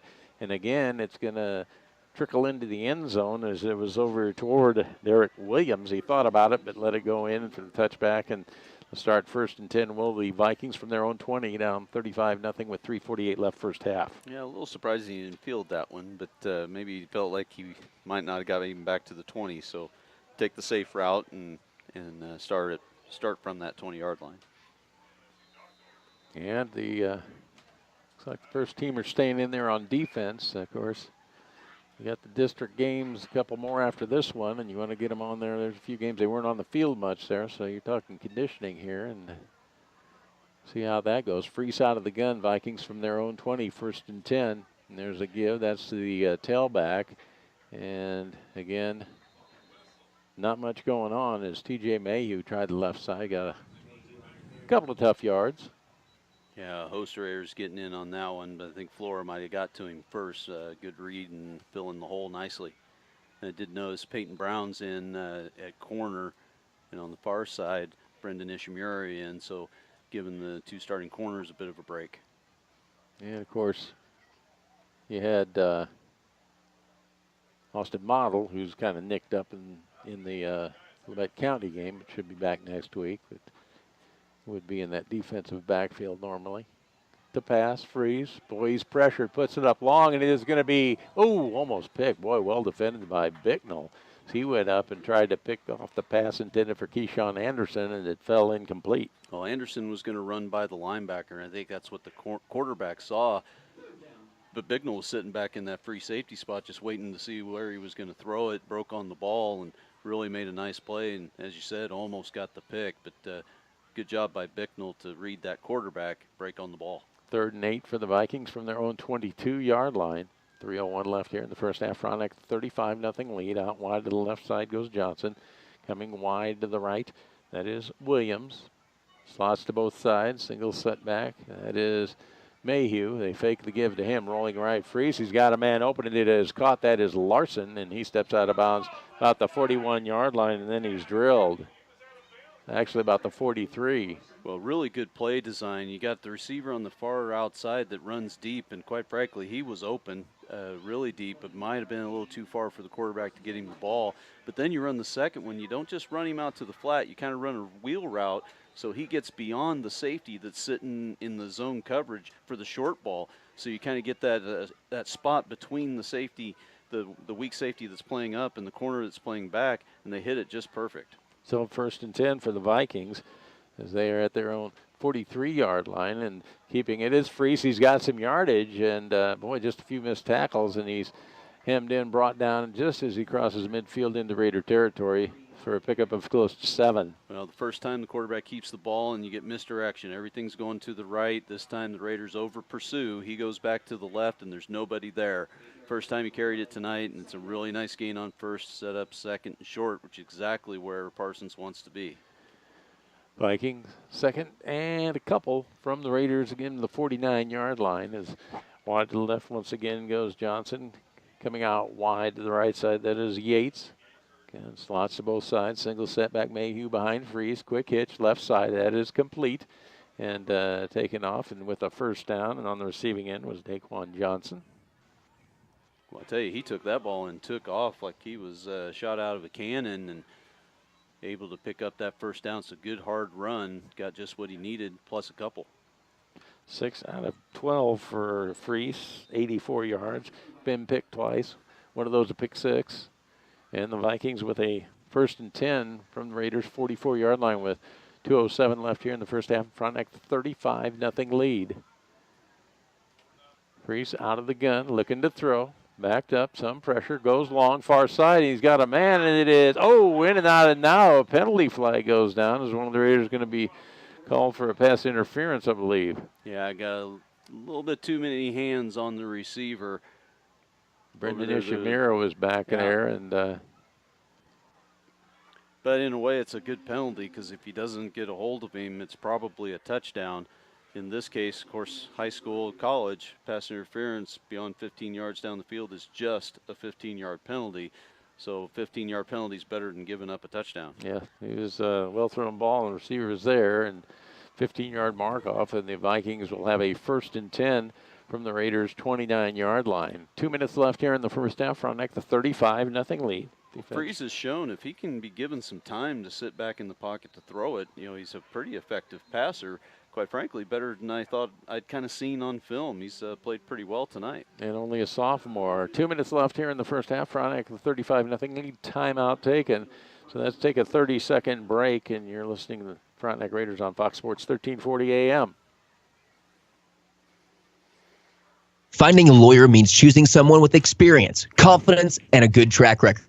Every legal situation is unique, and you need someone who will give you the level of comfort that he or she will treat your legal problem like it is their own. J. Gordon Gregory of the law firm of Wilbert & Towner is ready to provide you with that type of specialized assistance. With over 30 years of experience in Southeast Kansas, Gordy is ready to give you the personalized legal service your problem needs and deserves. Call J. Gordon Gregory of Wilbert & Towner today at 620-231-5620 or contact him online at wilburtontowner.com. Trust J. Gordon Gregory with all your legal problems, including divorce and custody cases. Now, back to Raider football.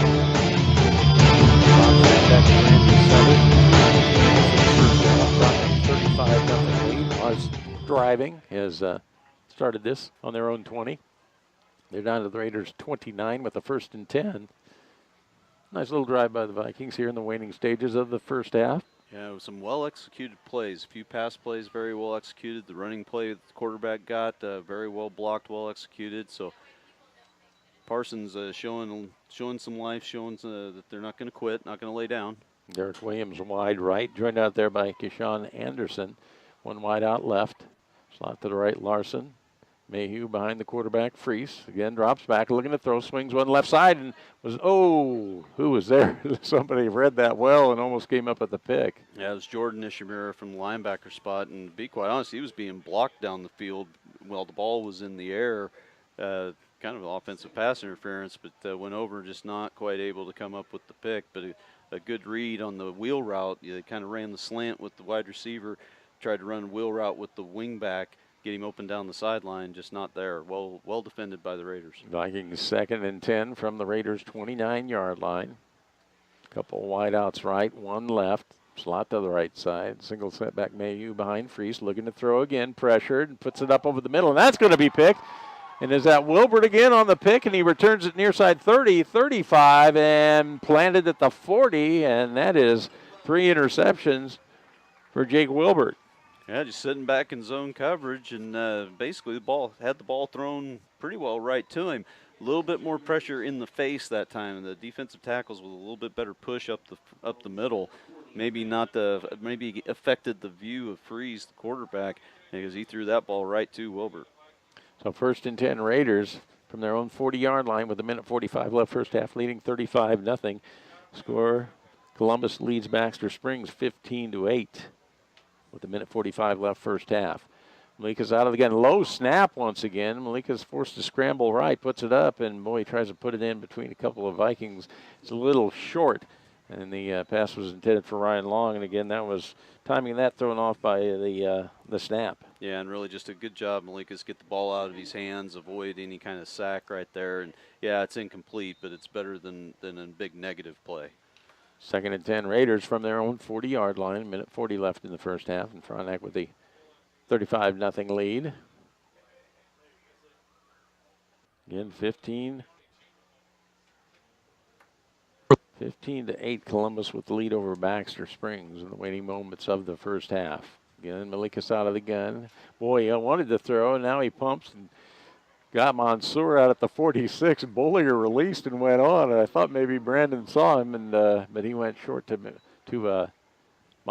Was able to pick up 5 on that completion. And I'm not positive that was a double move. I think that maybe Malikas started to throw it, maybe lost his grip a little bit. Bollinger did the smart thing, keep running some kind of route and took off, but not able to get it to him initially. Good job getting the second receiver. So 3rd and 5, Malikas slips, but he's got a man open, and it is caught. And with the first down, that is Ryan Long steps out of bounds down near the 44-yard line. Well, there's taking advantage of the cushion that the cornerback is giving. You take that out pattern, easy pitch and catch, and he gets it. First down stops the clock, but then it starts once the changer's set. Here he steps out of bounds with the first down, saving that time on that clock. The Raiders do have 2 timeouts, I believe. With 1:04 remaining first half and leading at 35-0. Frontenac 1st and 10 from the Parsons 45-yard line. Clefman comes wide left, joined out there by Bollinger and Ginnivan. Fay, the single setback behind Malikas, who's under the center. They fake the hitch. Now Malikas forced to scramble, and boy, he's going to go down back at the 48-yard line. And nice effort there by a couple of Vikings, in particular Joel Scheibe, who's had a nice game. Yeah, he's been in on several plays. He's one of those defensive linemen that's done a great job getting penetration. This time it looked like he might have even just been untouched. Came in clean. Malikas not able to get away, and the Raiders have called timeout. And unofficially for Malikas, 6 carries for 53 yards. He scored a couple of touchdowns. We'll just keep it here with 50 seconds remaining in the first half. And remind us to stay tuned for the SEK Urgent Care halftime show. Hopefully we'll have some score updates and take a look at the unofficial stats, scoring summary, and what's going on around Frontenac High School. So busy halftime coming up. And now I'm noticing a few times there, I'm thinking Brandon Malikas forced to scramble a little bit. Maybe that footing is a little slick out there. Easy, slip sliding out of there. But, boy, he's so elusive, great balance. He's still able to turn it into a positive. But it may be getting a little choppy out there. Well, you can see the dark spots now. The grass kind of getting chewed up out there. And I'm sure it probably is. It's not going to get any better as the game goes on, that's for sure. And, again, Raiders on the road next week and wrap up the regular season district play the 2 weeks here against Baxter Springs. 2nd and 17, Raiders from their own 48-yard line. Malikas drops back, pumps once, keeps the football, forced to scramble, gets a block. He is inside the 40 and steps out of bounds wisely about the 39-yard line. Short of the first down, but manageable. Yeah, nothing too open deep. Good coverage. They sit back with those safeties deep, because they've gone back to the 2 deep safeties now, and that makes sense with the Raiders being in passing situations here. Nobody open deep. Malikas took off, got out of bounds, got what he could.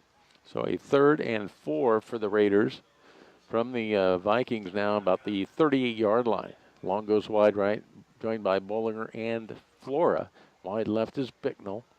Fade the blocking back from Malikas out of the gun. Just a quick hitch. First down to Bicknell. Lamore inside the 25, 20.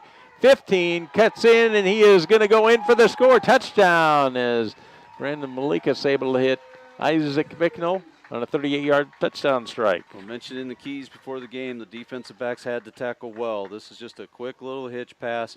He makes one guy miss, gets down the field, makes another man miss, broke about 3 tackles on his way to the end zone.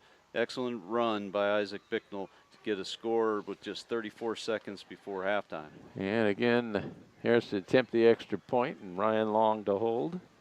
38 yards scoring strike from Malikas to Bicknell.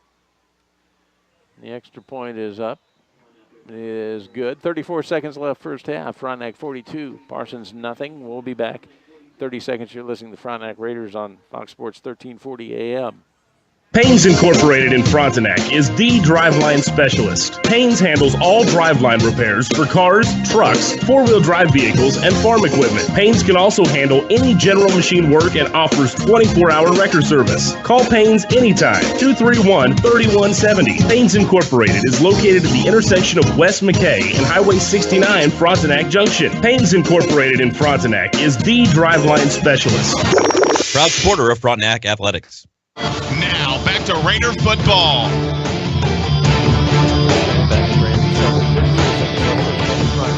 Leads Parsons 42-0. And again, coming up, the SEK Urgent Care halftime show. And this time, well, Trey Harris again going to tee it up at the 40-yard line. Again, dropping back to receive the kick for the Vikings. Drops Derek Williams along with Daquan Johnson.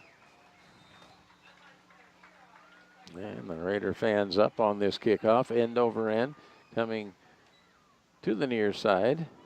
And with it, that is Williams. Goes far side, able to turn the corner, still on his feet. Nice effort. He drives out near the 34-yard line, but a penalty flag trailing the play. Oh, they're calling that against Frontenac, like blocking the back or something? I'm Kind of not almost sure. looked like a look at a hold kind of thing, or he was pretty abrupt with it. But in any event, that's going to tack on to a nice run. I'll tell you, that was one of the few times this year the Raiders' kick coverage really kind of lost some lane integrity. There was a lot of open space on the far side of the field. I know the kick was more towards the near side, but we had an awful lot of room over there.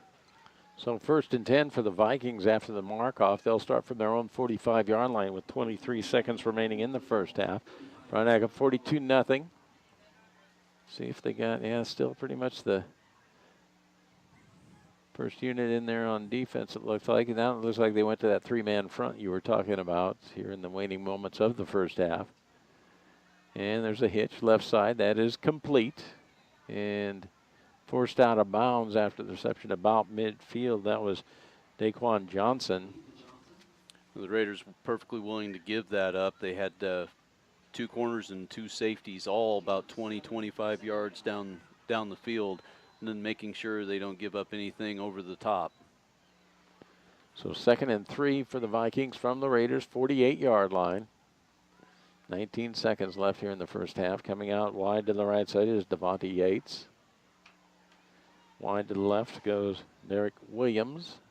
Out of the gun, Freese rolling to the right, pressured, avoids the pressure, puts it up, and it is a little wide. The pass intended for Jamarius Green, and the pass falls incomplete. And this time the Raiders come with a bit of a blitz, trying to get some extra pressure, and that's what's been most effective against this passing game is if you can get pressure on Freese.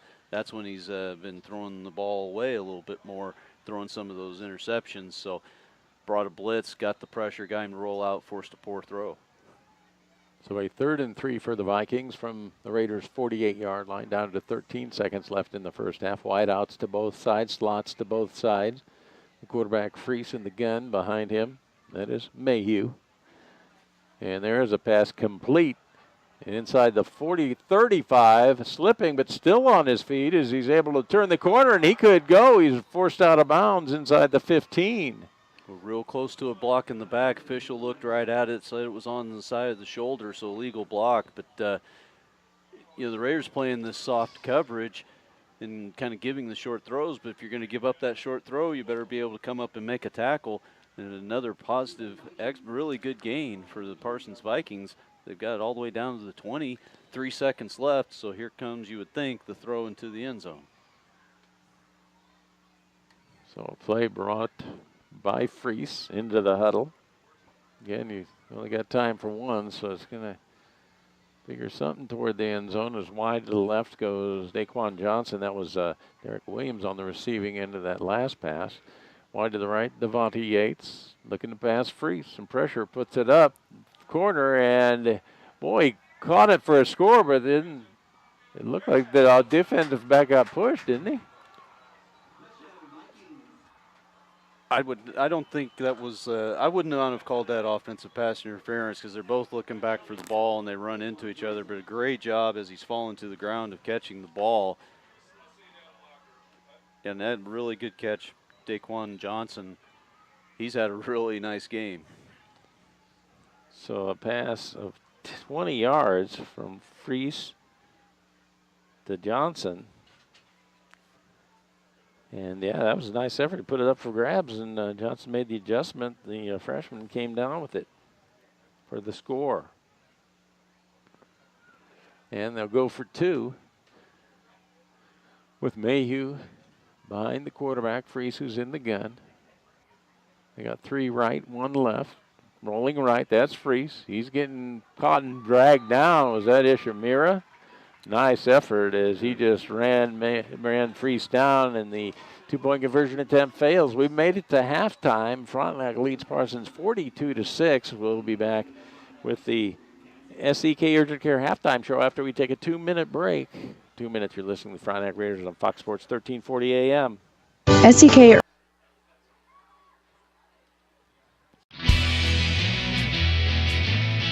Why should you choose Pittsburgh State University? Nationally recognized academics. Student-friendly tuition. Incredible athletics. The amazing campus. Whatever you're looking for in a university, you'll find it here. It's why you belong. It's why you belong at Pittsburgh State University. Every 4 years, the fastest and strongest among us come together to determine who's the best in the world. At Frank Fletcher Toyota, we invite you to run through the tape. The best-selling Toyota RAV4 leaves the competition in the dust. Drive away a brand new Toyota RAV4 for as little as $24,997 or get 0.9% financing for 72 months. And every Toyota comes with Toyota Care, our 24-month complimentary maintenance plan.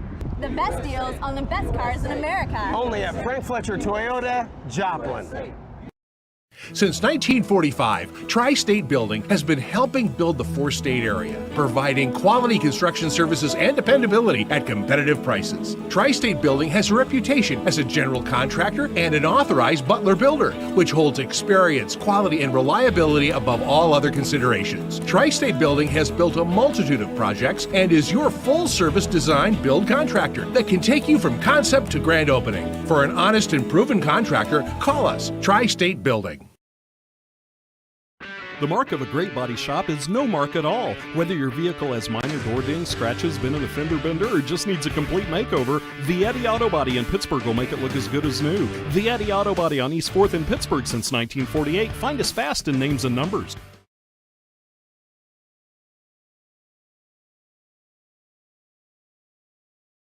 Now, back to Raider football.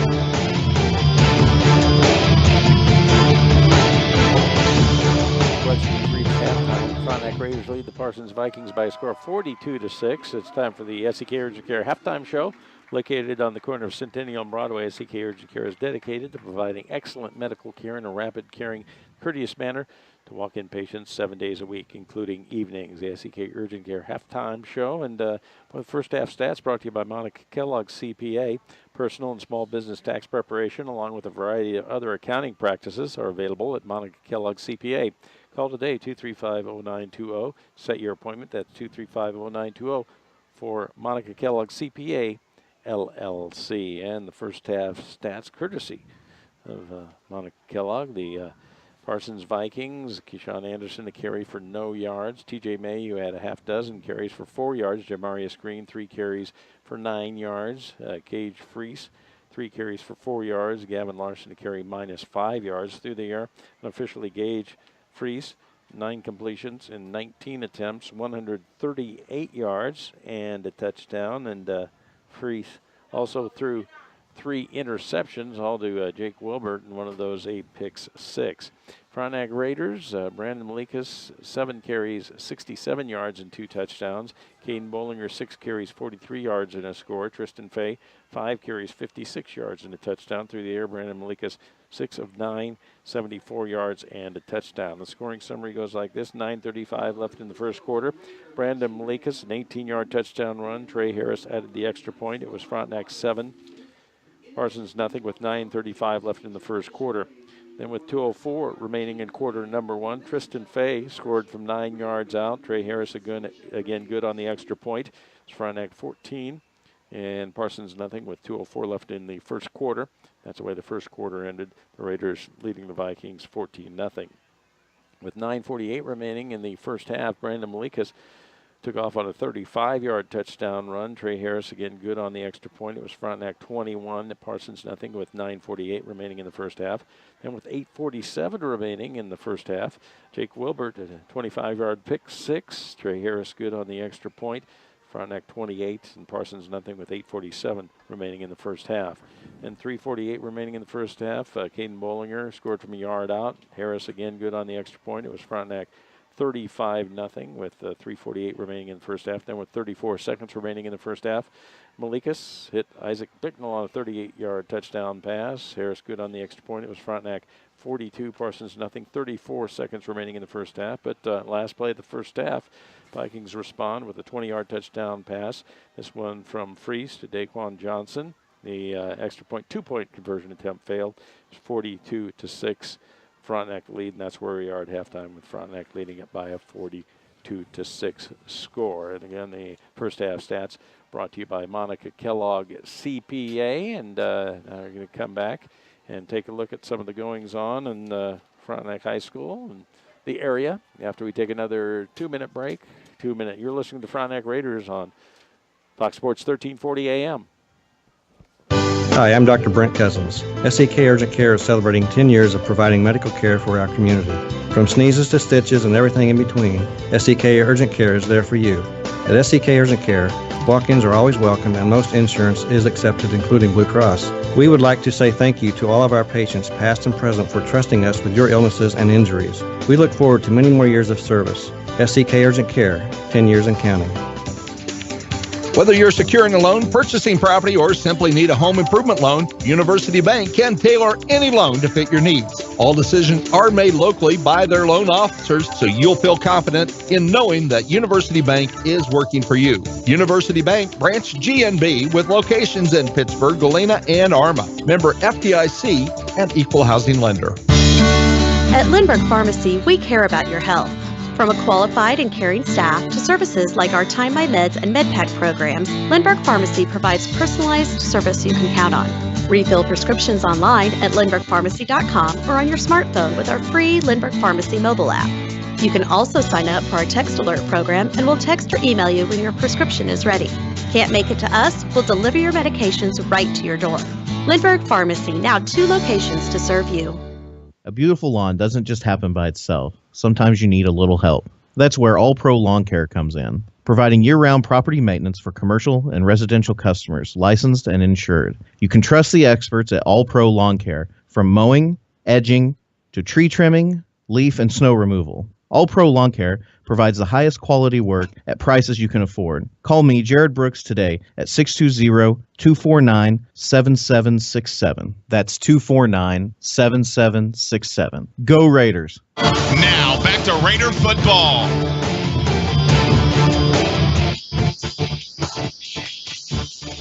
The Parsons Vikings 42-6 after the Frontenac marching band performed at halftime. Also the dancers, a great show. Now some of the little Raiders wandering out onto the field. And I'm sure Mom, Dad, Grandpa, Grandma got their cameras going. It's a big, busy night here at Frontenac Raiders Sports Complex, and the Raiders haven't disappointed in that first half, leading by a score of 42-6 as the SEK Urgent Care halftime show continues. And again, a lot going on at Frontenac High School, and in fact, the I guess the waning stages of some of the student athletes here as some of the season's coming to an end. And I'll tell you what, it's been a successful fall for a lot of those Raiders student athletes. Absolutely. Looking at Lady Raider volleyball this week, they played Columbus, St. Paul, and Southeast over at Southeast on Monday. Raiders were able to win all 3 of those matches. They improved their record to 21-7 overall, moved back into the top 10 in the Kansas Volleyball Association rankings. So congratulations, Lady Raiders. They play tomorrow. They're at Colgan, and I believe that is a tournament that they are having tomorrow at Colgan. Lady Raider Golf, they had regionals on Monday. Maggie Moody, again, got first place. She's the regional champion. She's gotten first in every single meet that she's competed in this entire season. The team ended up getting 4th at the regional. Just missed going to state as a team, as the top 3 teams get to go to state in girls golf. So the team just misses out on everyone going to state. Maggie will get to go as the regional champion. Then state tournament is Monday the 17th. Cross country, they had their league meet yesterday and fared very well. The boys as a team took 3rd at league overall. Riley McDaniel placed 5th. Brandon Mosier placed 7th.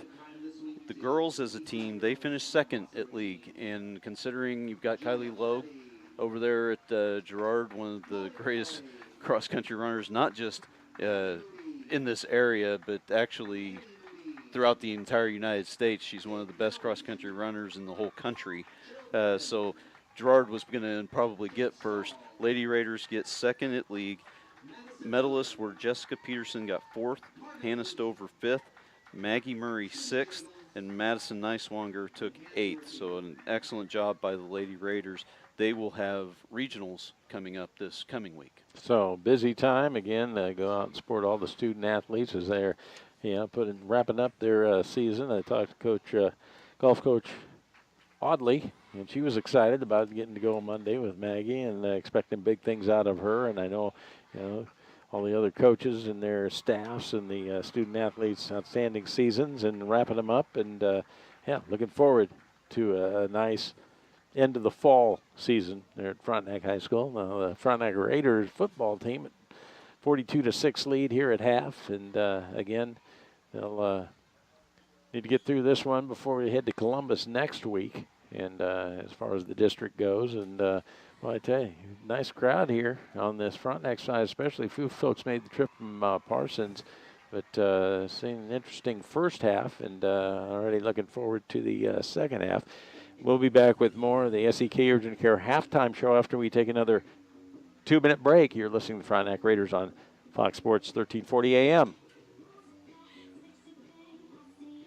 Hi, I'm Dr. Brent Cousins. SEK Urgent Care is celebrating 10 years of providing medical care for our community. From sneezes to stitches and everything in between, SEK Urgent Care is there for you. At SEK Urgent Care, walk-ins are always welcome and most insurance is accepted, including Blue Cross. We would like to say thank you to all of our patients, past and present, for trusting us with your illnesses and injuries. We look forward to many more years of service. SEK Urgent Care, 10 years and counting. This is Jim Adams at Frank Fletcher Toyota. If you're in the market for a new car, wouldn't it make sense to do your homework? Well, what if I told you the Toyota brand is #1 in safety, #1 in reliability, #1 in resale, and has the lowest cost of ownership of any other vehicle brand? Frank Fletcher Toyota in Joplin invites you to dare to compare. The bold new Camry has held the safety, reliability, and resale banner for decades. Since 1982, Toyota Camry has been the smart choice. Brand new Camry start at just $20,997 or get 0% financing for 72 months. The Toyota Corolla has been the best-selling car in the world. No, really, 31 million people have started a family, went off to college, or took the long way home, and they're ready for a fun Toyota Corolla. Brand new Corolla LE start at just $16,997 or get 0% financing for 72 months. Dare to compare all other midsize cars and then make Frank Fletcher Toyota your final stop. Come see us today at Frank Fletcher Toyota, Joplin. Who's afraid of the big bad wolf when they know their house was bricked by Adam Lusker?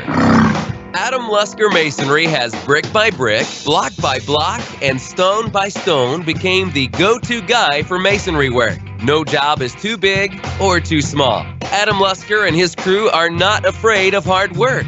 Or the big bad wolf, for that matter. Call Adam Lusker Masonry in Frontenac, 620-231-9899. Oh, and bring it on, big bad wolf.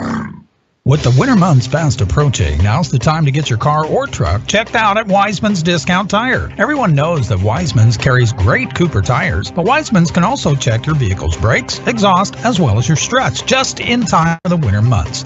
And they'll be able to answer questions to find out what's best for your vehicle. Wiseman's has been family-owned and operated for over 25 years. They have the reputation of honesty and quality you're looking for. That's Wiseman's Discount Tire on Highway 69 in Frontenac. See their ad fast at Names and Numbers. The human eye blinks about 17,000 times a day, but here's a real eye-opener. Dry eyes can cause irritation, red eyes, and blurred vision. Don't assume your blurry vision means you need new glasses or contacts. The doctors at Canar Eye Care are experienced in diagnosing and treating dry eyes with the newest treatments available. So schedule your eye exam in Pittsburgh or Girard with Canar Eye Care, the clear choice. Find them fast in names and numbers.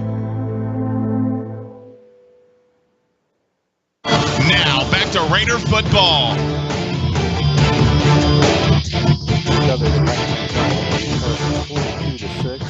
Second half adjustments, courtesy of Bob's Grill. Proud food tradition, Bob's Grill has been serving community breakfast and lunch since 1964. Order what you want, eat what you get.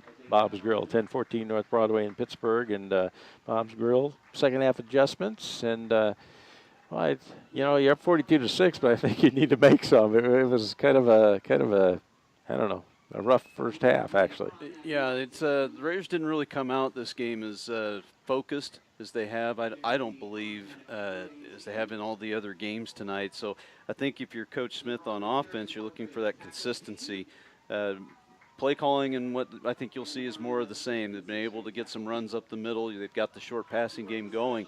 Now it's just a matter of being consistent, avoiding the penalties, and going out there and really just ending this thing. Even though it's 42-6, but it's kind of strange with that score to think that they didn't necessarily play their best game. But I think Coach Smith definitely has some teaching moments from that first half.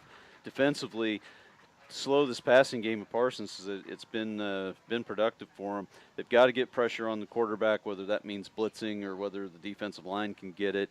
And then I think they're going to have to be addressing some of the cornerback plays. There's been several times, and it's not just been backups, it was also starters. Several times Parsons has had receivers open deep and gotten big plays out of it. So I'm sure they've made adjustments to counteract that. If you're the Parsons Vikings on offense, the misdirection stuff has worked to an extent, especially when the quarterback ran the football. But I think it's throw it and throw it some more. As long as they can protect the passer, it appears that there's going to be some plays to be made in the passing game for the Vikings. Defensively for Parsons, I think you're more than likely you're going to continue to see blitzing and more blitzing and hope they hit it just right. And then they probably would think addressed a little bit of the tackling issue, some missed tackles that they've had. When Malika's his first touchdown broke about 3 tackles. The last touchdown before the half, Bicknell broke 3 or 4 tackles. So I'm sure they've been talking to their kids about making sure they can get on the ground and getting lower, hitting into the legs of the Raiders. So kind of neat here at the halftime. They had not only the little Raiders out there, but they had a lot of youth league footballers out there and stood out there, and the entire varsity squad went over and high-five, and good to see them out there, mingling with the kids. I guess that's who they look up to. I mean, I remember playing in high school, but I don't remember stuff like that going on, but I mean, that's pretty neat. It keeps kids interested, and good turnout out there. So all in all, pretty interesting, and boy, ready for the second half. And again, the Vikings took the football to start the contest, so I'm assuming that meant they won the toss and took the football. That would be my guess. And so the Raiders will have the option, and I would almost guess go ahead and keep the football in there, get the offense in there for at least a series. Oh, I don't think there's any doubt the starters are going to play here in the second half without question, just kind of the way that first half went. The bulk of this 42-6 lead really occurred about halfway through the second quarter when it looks like the Raiders kind of snapped out of a little bit of a funk and got everything going. They got everything going on offense, had everything going on defense, and really put it on them. Then again, got a little bit lax late in that, 34 seconds to go. You give up a touchdown drive, getting a little bit lax there. So I'm sure the starters are going to come out, play well quick. If you can get a score right now, get a stop on defense, then I think you start thinking about substituting. And again, both teams out for their mandatory 3-minute warm-up after the halftime, and Raiders leading at 42-6 here at the half.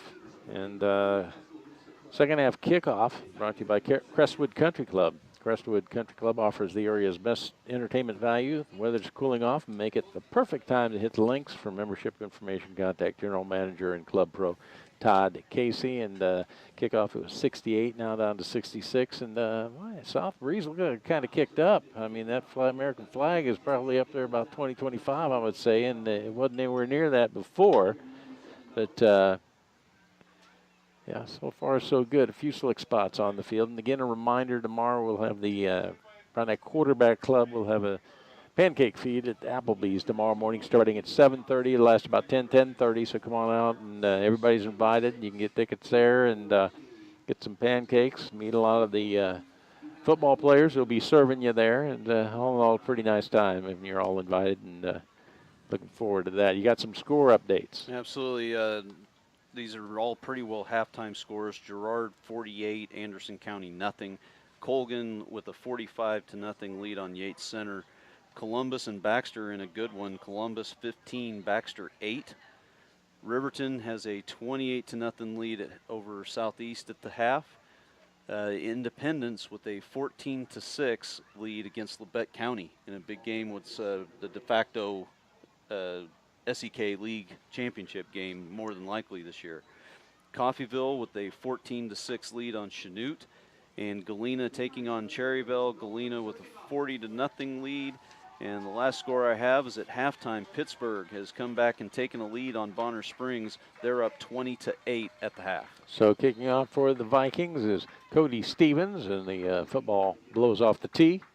Back to receive the kick is Bollinger, and he's flanked back there by Bicknell and Long. Bollinger stand back at his 5-yard line. Cody Stevens, a junior. He's up at the 40. Frontenac leads at 42-6. And nice end over end kick. Bollinger retreats back about the 2, brings it straight up the middle, crosses the 15, the 20, and lowers his shoulder, and he's able to battle his way out near the 28 and make him the 29-yard line. So pretty nice return straight up the middle. And good leg by the Parsons kicker. In some of the other games that they've shown, they've been pooch kicking, and so I don't know if that kid hasn't been available to him all year or what, but he's got a pretty good leg. So 1st and 10. Raiders will start from their own 29-yard line after the turn by Bollinger. And coming wide to the left is Bicknell. Out of the gun, that's Malikas. Blocking to his right is Fay. Looking to do a throwback, and he got it set up to Bollinger, and it falls incomplete. That one, a new play, a little throwback screen that we haven't seen all year, but a little rusty. The timing was just off on that whole play, and even if Bollinger caught it, he had 2 defenders kind of bearing down on him pretty quickly. So I'm not sure that one would have got much anyway. And apparently going with the running clock here to start the second half, with Frontenac leading at 42-6. Wideouts to both sides. Malikas under the center with Fay, the single running back. They give it to him up the middle, and he busts one across the 35. The 40's got the first down out near the 41-yard line. Well, the second time that they've been able to pop that trap open for Fay. Really well blocked up front. Nice crease. You get to the linebacker as well. A big hole and a nice gain for Fay, but well blocked up front. Officially 6 carries, 68 yards for Fay, and a touchdown. 1st and 10 for Frontenac. Raiders at their own 41-yard line. Clock moving with 10-10 left here in the third quarter. Frontenac 42-6 lead. Coming wide to the left is Long, joined out there by Fay. Wide to the right goes Bicknell. Malikas out of the shotgun. And Bollinger, the blocking back, gets the handoff, avoids the first tackler, straight arms his second, and then he is dragged down out near the 47, maybe the 48-yard line. Nice gain on first down of about 7, and unofficially for Caden Bollinger, 7 carries, 50 yards and a touchdown. A good hard run, and he's not real tall, but he's real stocky. So if you only get a hand up on him by the shoulder, odds are he's going to run through it, and it's what he did in the backfield. And then he got the room to the outside. So 2nd and 3 Raiders.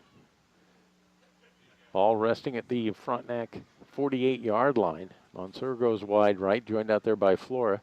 Couple wideouts left. Fay now motion left to right. Malikas lost the football, and he's still able to pick up a first down after picking up about 4 yards. He went to throw, and it slipped out of his hand. Yeah, and he had Cleffman on just a quick little hitch just to get the first down. Had him open, was going to deliver the ball, took it back. Yeah, just flipped right out of his hands.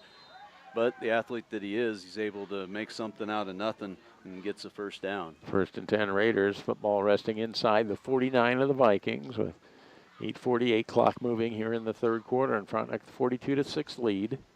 I'm a little surprised that they went to a running clock right after halftime, but Parsons has had so many injuries this year. Maybe the coaches are just thinking, let's get it over. Malikas with the snap. Penalty flag trails the play. Still on his feet. 40-35.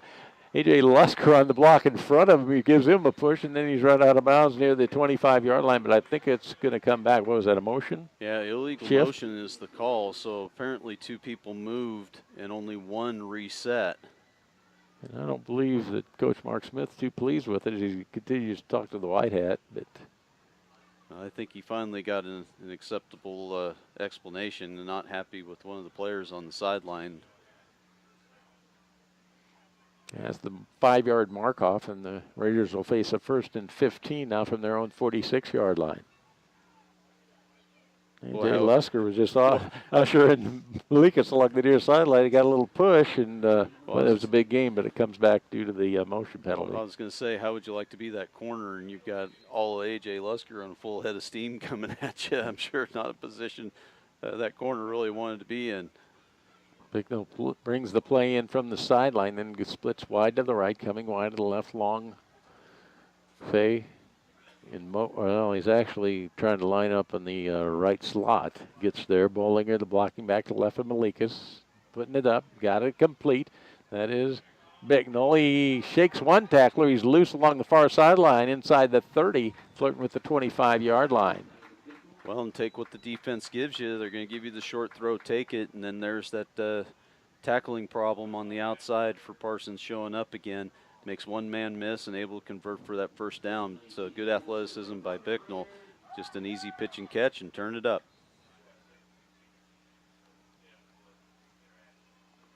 So 1st and 10 Raiders. Ball resting at the Parsons 27-yard line with 6:36 and the clock's moving here in the third quarter. Frontenac the 42-6 lead. Out of the gun, Malikas. Bollinger, the single setback, and a procedure call going to go against the Raiders, pushing back another 5 yards. And penalties have been a bit of an issue for this team this year. Last couple weeks have been better, but tonight an awful lot of penalties of all different types. There's been procedure, there's been holding, there's been a block in the back. There's been a little bit of everything tonight. So 1st and 15 Raiders from the Vikings 32-yard line. Going wide to right is Bicknell. Coming out wide left, that's Long. Slot left, Fay. Bollinger. Running back lines up behind Malikas. Option left side. Pitch, and boy, he can't find the handle. He short hops it, and Bollinger's going to take it the route. Score, touchdown, and I'll tell you what, boy, what a fortunate bounce as they hit the turf, came up, and Bollinger took it on the run. 32-yard touchdown. Yeah, able to catch it just on a dead sprint, but he got a really good block on the outside. I think Dylan Flora might have got one of those. I'm not sure if it was Bicknell that was out there as well, but good blocks on the outside. So once he picked it up, there was nobody there, and he just goes untouched to the end zone. 32-yard touchdown run for Caden Bollinger. That is his second of the night. Trey Harris, again, the extra point attempt. Is plenty long enough. It's good. 5:03 left here, third quarter. Frontenac leads at 49-6. We'll be back in 30 seconds. You're listening to Frontenac Raiders on Fox Sports 1340 AM.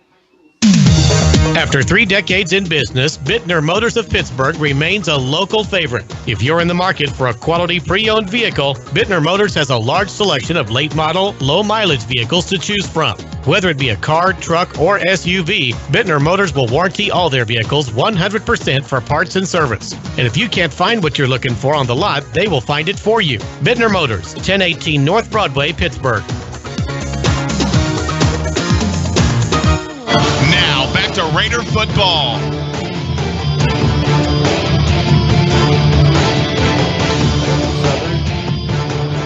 Third quarter here, and Frontenac with a 49-6 lead, and the Raiders to kick off is Trey Harris doing the honors once again. Tees it up at the 40, back to receive the kick for the Parsons Vikings. Drops Derek Williams along with Daquan Johnson. And it comes near side. And on the return, that is Williams. And he takes it to the far side, trying to turn the corner. And he did a nice job getting it out to near the 25-yard line. He ran a long way and still tried to get around that corner. Almost made it. Real close to a block in the back. The white hat was staring right at it, decided not to throw the flag. But and the Raiders have gotten a little bit closed down on that return, and he's taking it all the way over there. I tell you, he's only about another step or two away from potentially having a big one. 1st and 10. Vikings, they'll start from their own 23-yard line. Coming wide to the right is Yates. Slots to both sides, a single setback. That is Mayhew, and he takes the pitch, tries to cut inside, and he is brought down at the 25 after a short game. Nice effort. I believe that was Brock Ginneman got in there, and some penetration forced him back into the middle, and he's able to pick up a couple. Yeah, he got up the field really well, but Wilbert comes up nicely with some outside contain on the pitch man, turned him back in, and there was Dylan Flora with the pursuit. Flora and Wilbert get him on the ground, but good all-around defense by the Raiders. See there, Brandon Stevenson in the middle of the defensive line for the Raiders. Apparently in there for A.J. Lusker. 2nd and 8 for the Vikings from their own 25-yard line, and there's a penalty flag before the play starts. I believe you get the procedure call, go against the Vikings, and you do. And they were going to run that play with the quarterback running it, faking it to the right, and you've kind of got that counter misdirection play with the quarterback keeping it. Looked like the Raiders might have had that one defended a little bit better than they did in the first half, but the penalty negates everything.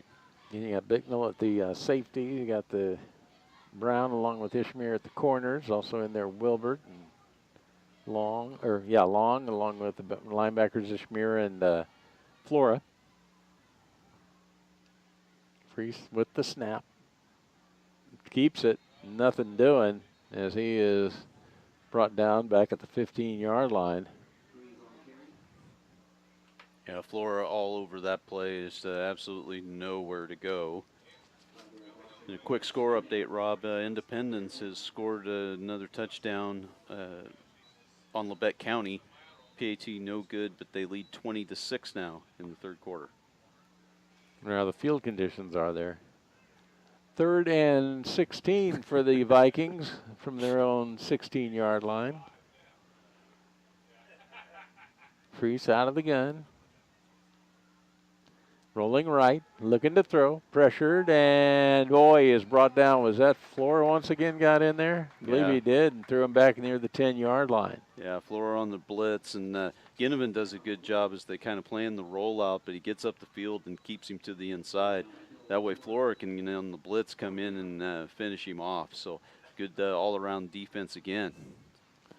So punting situation, 4th and 22 for the Vikings from their own 11-yard line. Back to receive the kick. Isaac Bicknell stands near midfield. Again, back to punt goes Cody Stevens standing in his end zone.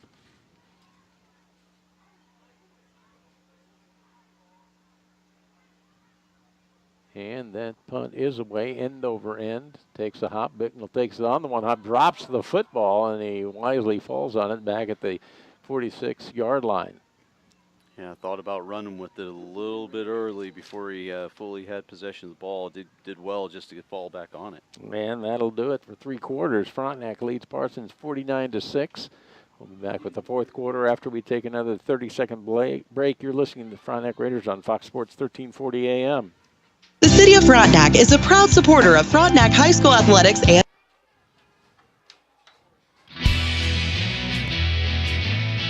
Why should you choose Pittsburg State University? Nationally recognized academics. Student-friendly tuition. Incredible athletics.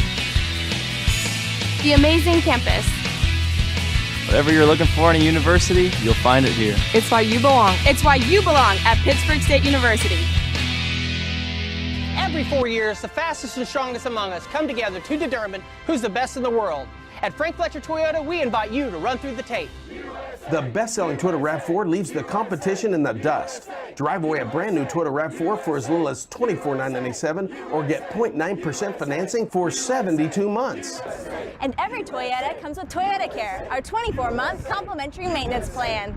The best deals on the best cars in America. Only at Frank Fletcher Toyota, Joplin.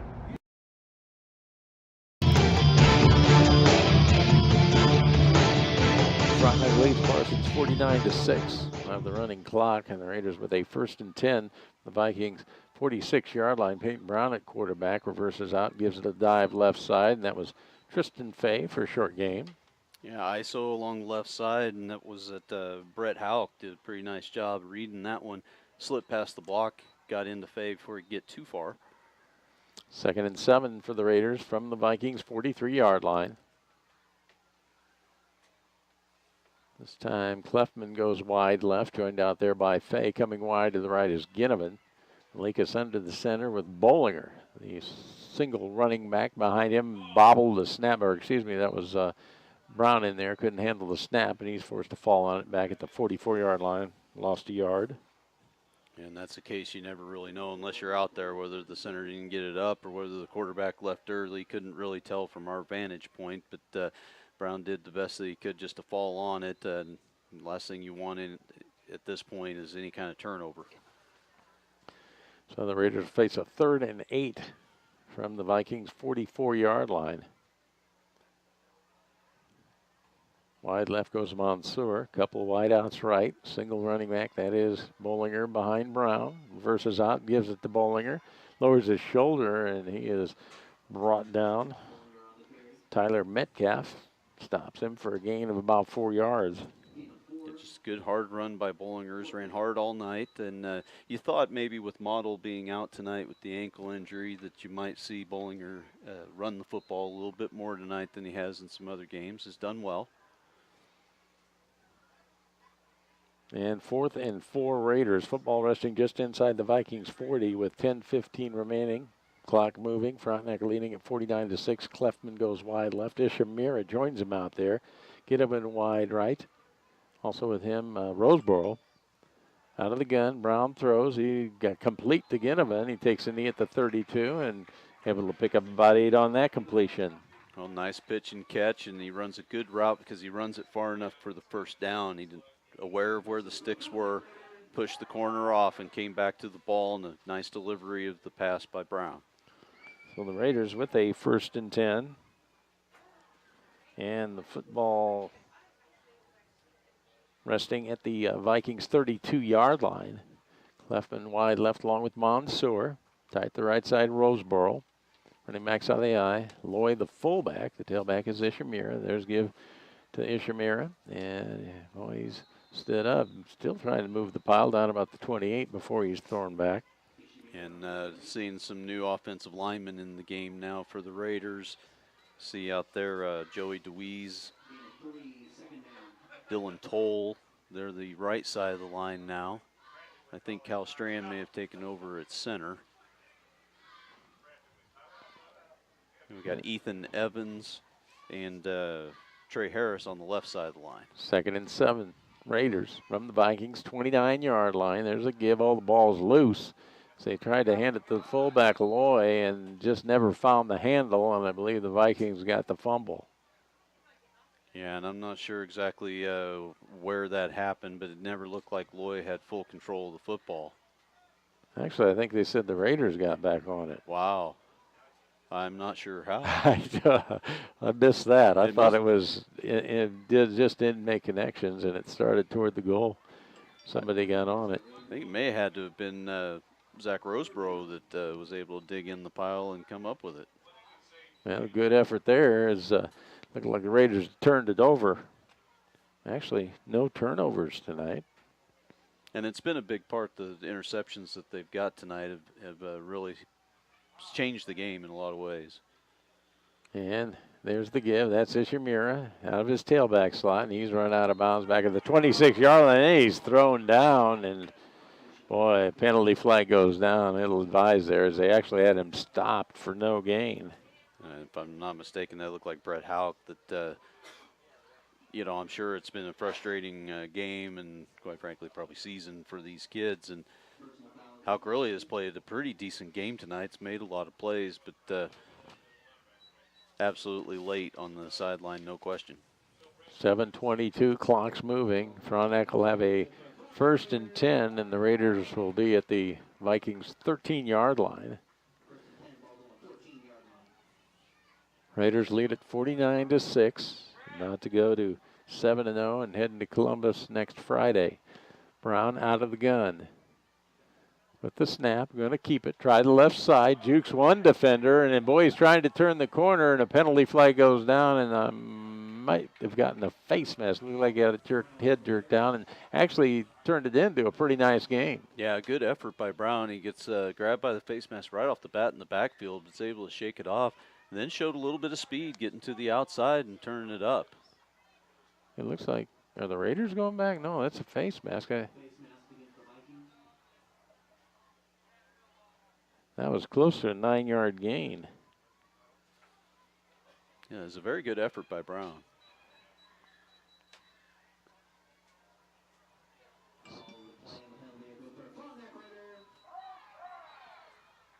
So after the mark, a 1st and goal for the Raiders from the Vikings 2-yard line. Mansour, Clefman come in with the play, pass it along to Peyton Brown at the quarterback. Clock moving, 6 minutes left. The Raiders the 49-6 lead and threatening. Clefman comes wide to the right. Mansour slot right. Now a little indecision there, a little mix-up. Now to the gun. That's Brown. Going to keep the football left side, and he got in. Dove for the pylon. He got the score from 2 yards out. Yeah, and Zach Roseborough at the tight end spot got a good block on the outside, allowed Brown to get to the corner and just sneak in, but good blocking up front. So the Raiders, the 2-yard run by Peyton Brown, and the extra point attempt coming up. And again, Trey Harris going to come in, and he's had a good night kicking. He's been on the extra points, that's for sure.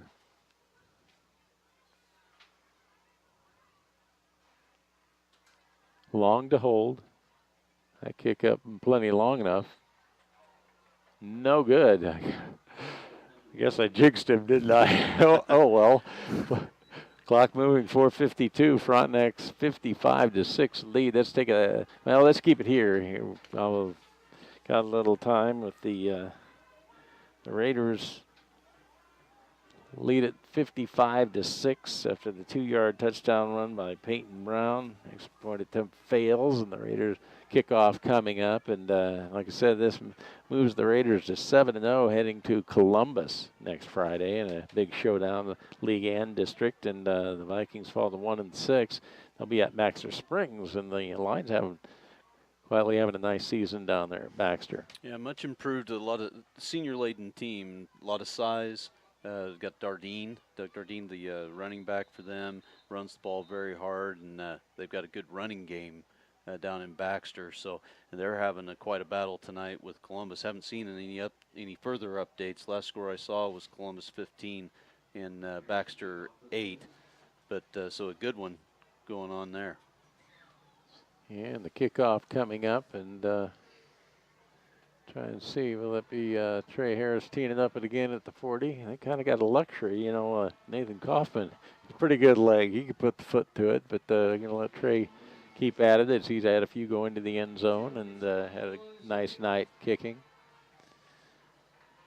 And low line drive bounces off onto the Parsons Vikings, still loose, and now it comes out of there, and they're going to try and return it, and they're going to try to turn around the right corner. That's Derek Williams, pretty nice return. It looked like a couple of the Vikings went down to fall on it and missed it and spurted out of there. They picked it up and ran it and able to turn it out near the 28-yard line. It ended up looking like the old covey of quail.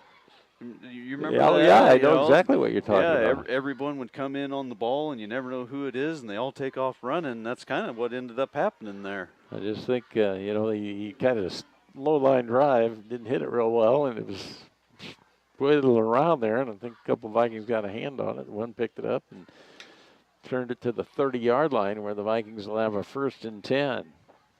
new quarterback in there, and that is Daquan Johnson. He's in the gun. Saw him warming up. Pretty impressive out there at the quarterback spot. Boy, it's a nice slant, and the man is open. That's Derek Williams. He's still loose in the Raider territory, and he could go. He needs one more block, cuts inside, and he's going to go the distance. As in comes Daquan Johnson. He hits Derek Williams with a 70-yard touchdown pass. Well, and both of those players are just freshmen as well. And you're right, we watched in the warm-ups. He had a heck of an arm and very accurate in warm-ups, showing it off here late in this game, getting some action at the quarterback spot. Hit the receiver perfectly in stride. And then, Johnson's had a nice night. Williams has had a pretty nice night catching the football. So a big play for Parsons, getting them on the board. 70-yard pitch and catch and run, and the Vikings are going to go for 2. Out of the gun, keeping the football after the direct snap and trying to turn left corner, and getting in for the 2-point conversion goes Daquan Johnson. So, boy, a couple of plays there, and Johnson produces not only a 70-yard touchdown pass, but a 2-point conversion. And the Raiders lead cut to 55-14. That score came with 2:06 remaining. And again, the Frontenac defense played well all season long, only giving up the 33 points. And I know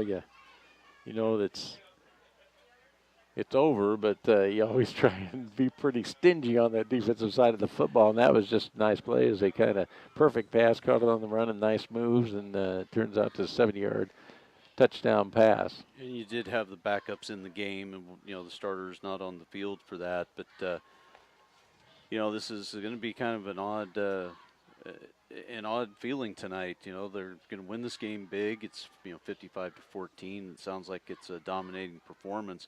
But I guarantee Coach Smith will have a lot of things to go over on film of mistakes that were made tonight by the Raiders. And I don't think they'll have any lack of focus next week as we travel to Columbus. Yeah, Cody Stevens has it teed up at the 40, but with the clock winding down, it doesn't look like they're going to be able to. They don't, as the clock ends, and that'll do it. The Frontenac Raiders with a 55-14 win over the Parsons Vikings. Open district play with that win, and 1-0 in district, 7-0 overall, and heading to Columbus next Friday. And we'll be back as coming up the Performance Spine and Sport post-game show. Why don't we take a 2-minute break, and we'll be back with the Performance Spine and Sport post-game show after 2 minutes. And you're listening to Frontenac Raiders on Fox Sports 1340 AM. This is Dr. Bennett of Performance Spine and Sport. Recover faster with Performance Spine and Sport. Performance Spine and Sport wants to improve your overall physical. Since 1945, Tri-State Building has been helping build the four-state area, providing quality construction services and dependability at competitive prices. Tri-State Building has a reputation as a general contractor and an authorized Butler builder, which holds experience, quality, and reliability above all other considerations. Tri-State Building has built a multitude of projects and is your full-service design build contractor that can take you from concept to grand opening. For an honest and proven contractor, call us, Tri-State Building. The mark of a great body shop is no mark at all. Whether your vehicle has minor door dings, scratches, been in a fender bender, or just needs a complete makeover, Vietti Auto Body in Pittsburgh will make it look as good as new. Vietti Auto Body on East 4th in Pittsburgh since 1948. Find us fast in names and numbers. Your income tax return. Let Monica Kellogg, CPA, help you with your individual, small business, or farm income tax return. When it comes to income taxes, many people think of how much they can save. In reality, it's how much of your money you legitimately get to keep. To schedule your appointment, call Monica Kellogg, CPA, at 620-235-0920. Or visit her at 214 East McKay in Frontenac. Now arriving at Pittsburgh Ford, the all-new 2017 Super Duty Series. These are the big boys and completely redesigned F-250s and F-350s. These Super Duty Series trucks are made with military-grade aluminum body panels and ready to take on any job you throw their way. The 2017s are arriving daily, but we still have some 2016 F-150s still available. Choose 0% for 72 months or rebates as high as $5,800. Some rebates may require financing through Ford Motor Credit. See dealer for details. Find them fast at names and numbers.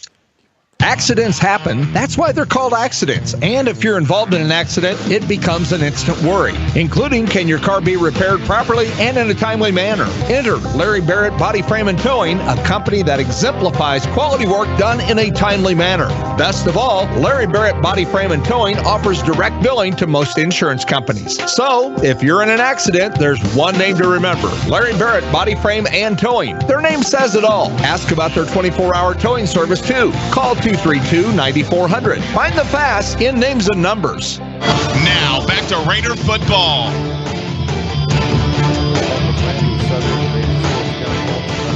Knocked off the Parsons Vikings 55-14. The Performance Spine and Sport postgame show.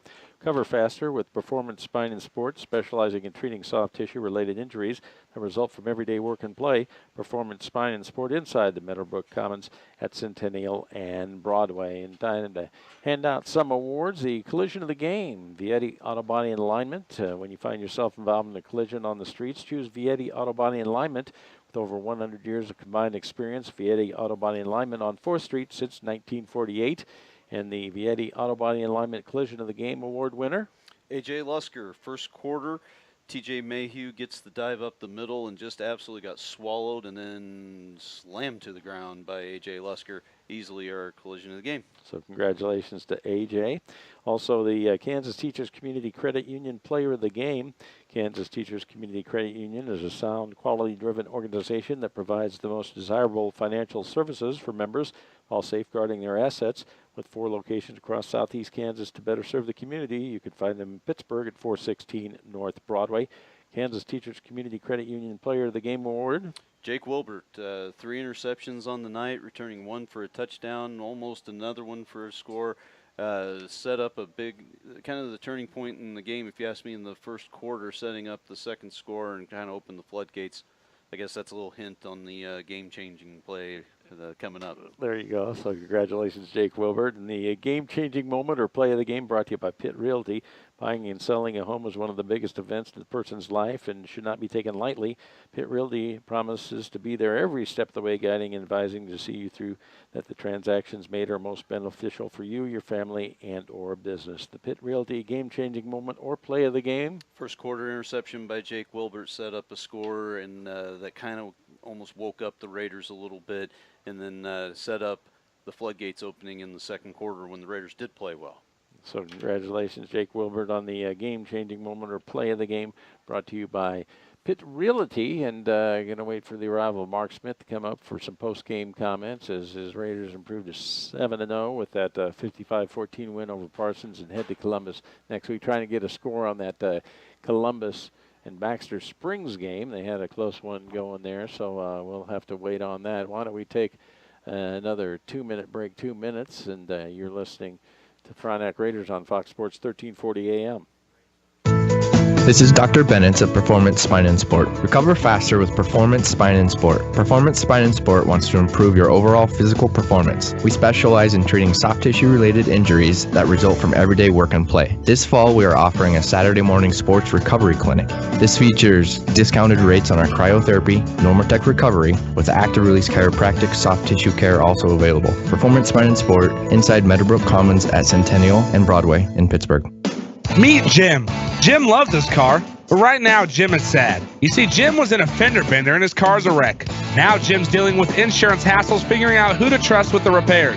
Jim's sadness turned to joy after he took his car to Vietti Auto Body and Alignment. At Vietti's, they work with all insurance companies and have the latest collision repair technology to get your car back to looking like new. Jim is all smiles now, thanks to Vietti Auto Body and Alignment. On 4th Street since 1948. Find them fast in names and numbers. This is Jim Adams at Frank Fletcher Toyota. Toyota. If you're in the market for a new car, wouldn't it make sense to do your homework? Well, what if I told you the Toyota brand is number one in safety, number one in reliability, number one in resale, and has the lowest cost of ownership of any other vehicle brand? Frank Fletcher Toyota in Joplin invites you to dare to compare. The bold new Camry has held the safety, reliability, and resale banner for decades. Since 1982, Toyota Camry has been the smart choice. Brand new Camry start at just $20,997 or get 0% financing for 72 months. The Toyota Corolla has been the best-selling car in the world. No, really, 31 million people have started a family, went off to college, or took the long way home, and they're ready for a fun Toyota Corolla. Brand new Corolla LE start at just $16,997 or get 0% financing for 72 months. Dare to compare all other midsize cars and then make Frank Fletcher Toyota your final stop. Come see us today at Frank Fletcher Toyota, Joplin. Now, back to Raider football.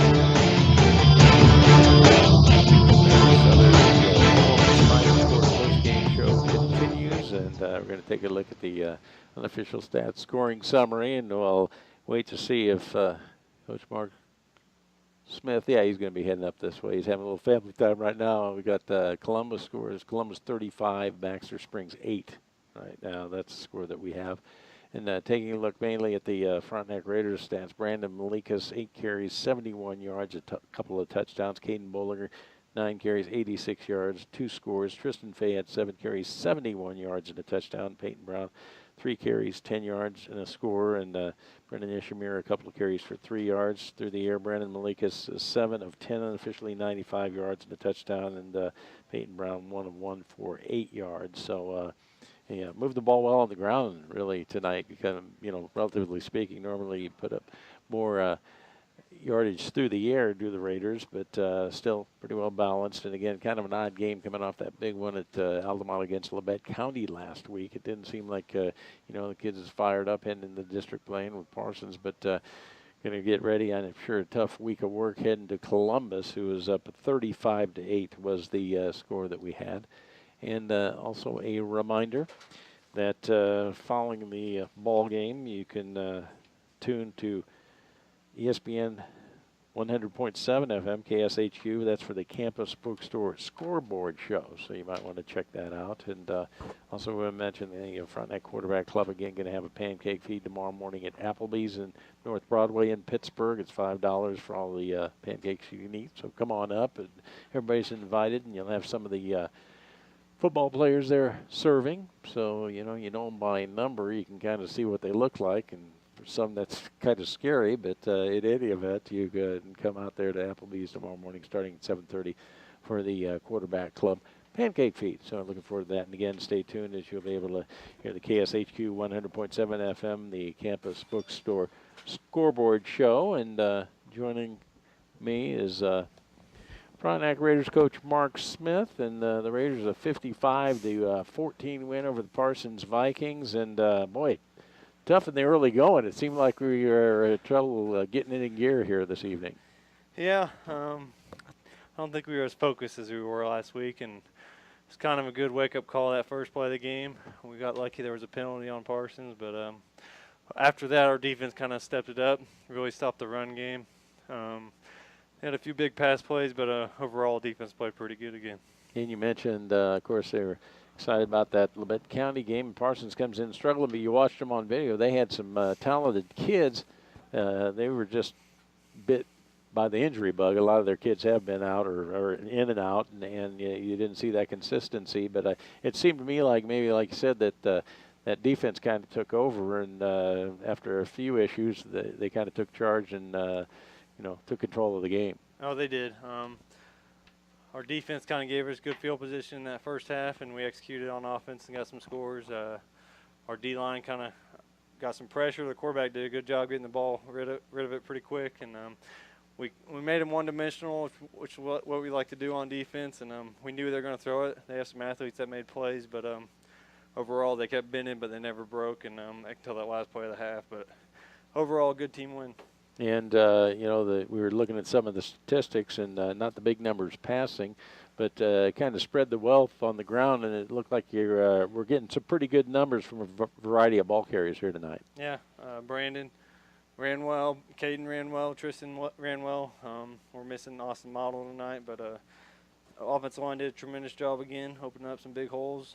We were fortunate on Caden's last touchdown. He made a good play on that, but we threw the ball well in the conditions, I thought. It kind of opened up the running game, and I don't think we punted, so it was good for our offense not to give it back on to Parsons. And came out here about noon, a little standing water along the sidelines and on the field, and a little goosey about that. It dried up a little bit, but it looked like kind of slippery out there.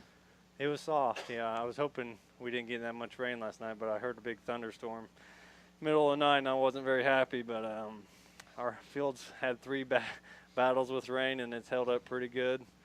I just want to play a game without any rain or wet spots, and I think we'll be all right. Seems like every Thursday you get some sort of rain. I didn't know if it was a thunder and lightning or my wife was snoring last night, but I heard it, and then it was raining, and I figured it must have been the elements. That sets up a big one coming up on Friday as we head down to Columbus, take on the Titans in the last 2 years. Well, that's been a battle, and it shapes up to be another one this year. Yeah, this is what the kids have worked for all summer. That's what I told them after the game, and they shouldn't have any problem focusing for practice this week. Columbus kind of embarrassed us last year here, so we made it look close, but they kind of whooped us. So hopefully we got a big week ahead. I know they're going to be excited. It's probably a chance to be for the district title and the CNC championship, so a lot riding on it. I think our kids will be ready for it. And again, a fine line this week. You get that big lead, but you got to keep some of the kids out there on the field because you're getting to the point where you're going to need to be on there for 4 quarters. Yeah. It's nice getting the running clocks, but I'm trying to get our kids in shape for the big games. And they came out at halftime with a good focus. We had a good first drive, and then defense had another stop, so it was good to see from our first team. And kind of banged up coming in this one a few spots. Was there anything new, or did we escape this one? I think we escaped it pretty healthy, and hopefully we'll get Dexter Palmer and Austin Model back next week where we're full go. Okay, sounds good. Appreciate you coming up. That's Mark Smith, Frontenac coach. The Raiders knock off the Parsons Vikings 55-14, and again, we'll be at Columbus next week to take on the Titans, and Columbus had a 35-8 lead over Baxter Springs, and again, the Parsons Vikings, they will go to Baxter Springs. Again, stay tuned for the KSHQ 100.7 Campus Bookstore Scoreboard Show. So that'll do it from the Frontenac Raiders Sports Complex, where the Frontenac Raiders knock off the Parsons Vikings by a score of 55-14. You've been listening to Frontenac Raiders on Fox Sports 1340 AM. This is Dr. Bennett of Performance Spine and Sport. Recover faster with Performance Spine and Sport. Performance Spine and Sport wants to improve your overall physical performance. We specialize in treating soft tissue-related injuries that result from everyday work and play. This fall, we are offering a Saturday morning sports recovery clinic. This features discounted rates on our cryotherapy, Normatec recovery, with active release chiropractic soft tissue care also available. Performance Spine and Sport, inside Meadowbrook Commons at Centennial and Broadway in Pittsburgh. The true test of a great insurance agency comes when you suffer a loss. It's easy to take your premiums, but Ray Ryan of Ryan Insurance of Pittsburgh knows that handling your claim is the most important service an insured needs. Claim is our chance to let the customer know that we'll be out there, not just that we sold them a policy, we'll also be there when a claim occurs to make sure it gets handled in an honest, respectable way. Ryan Insurance of Pittsburgh, a trusted choice agency. Find them fast in names and numbers. Reduce your monthly utility bills now with CDL Electric's Solar Division. With a solar system from CDL Electric, you can reduce or virtually eliminate utility bills. CDL Electric can customize their solar products to fit your specific needs from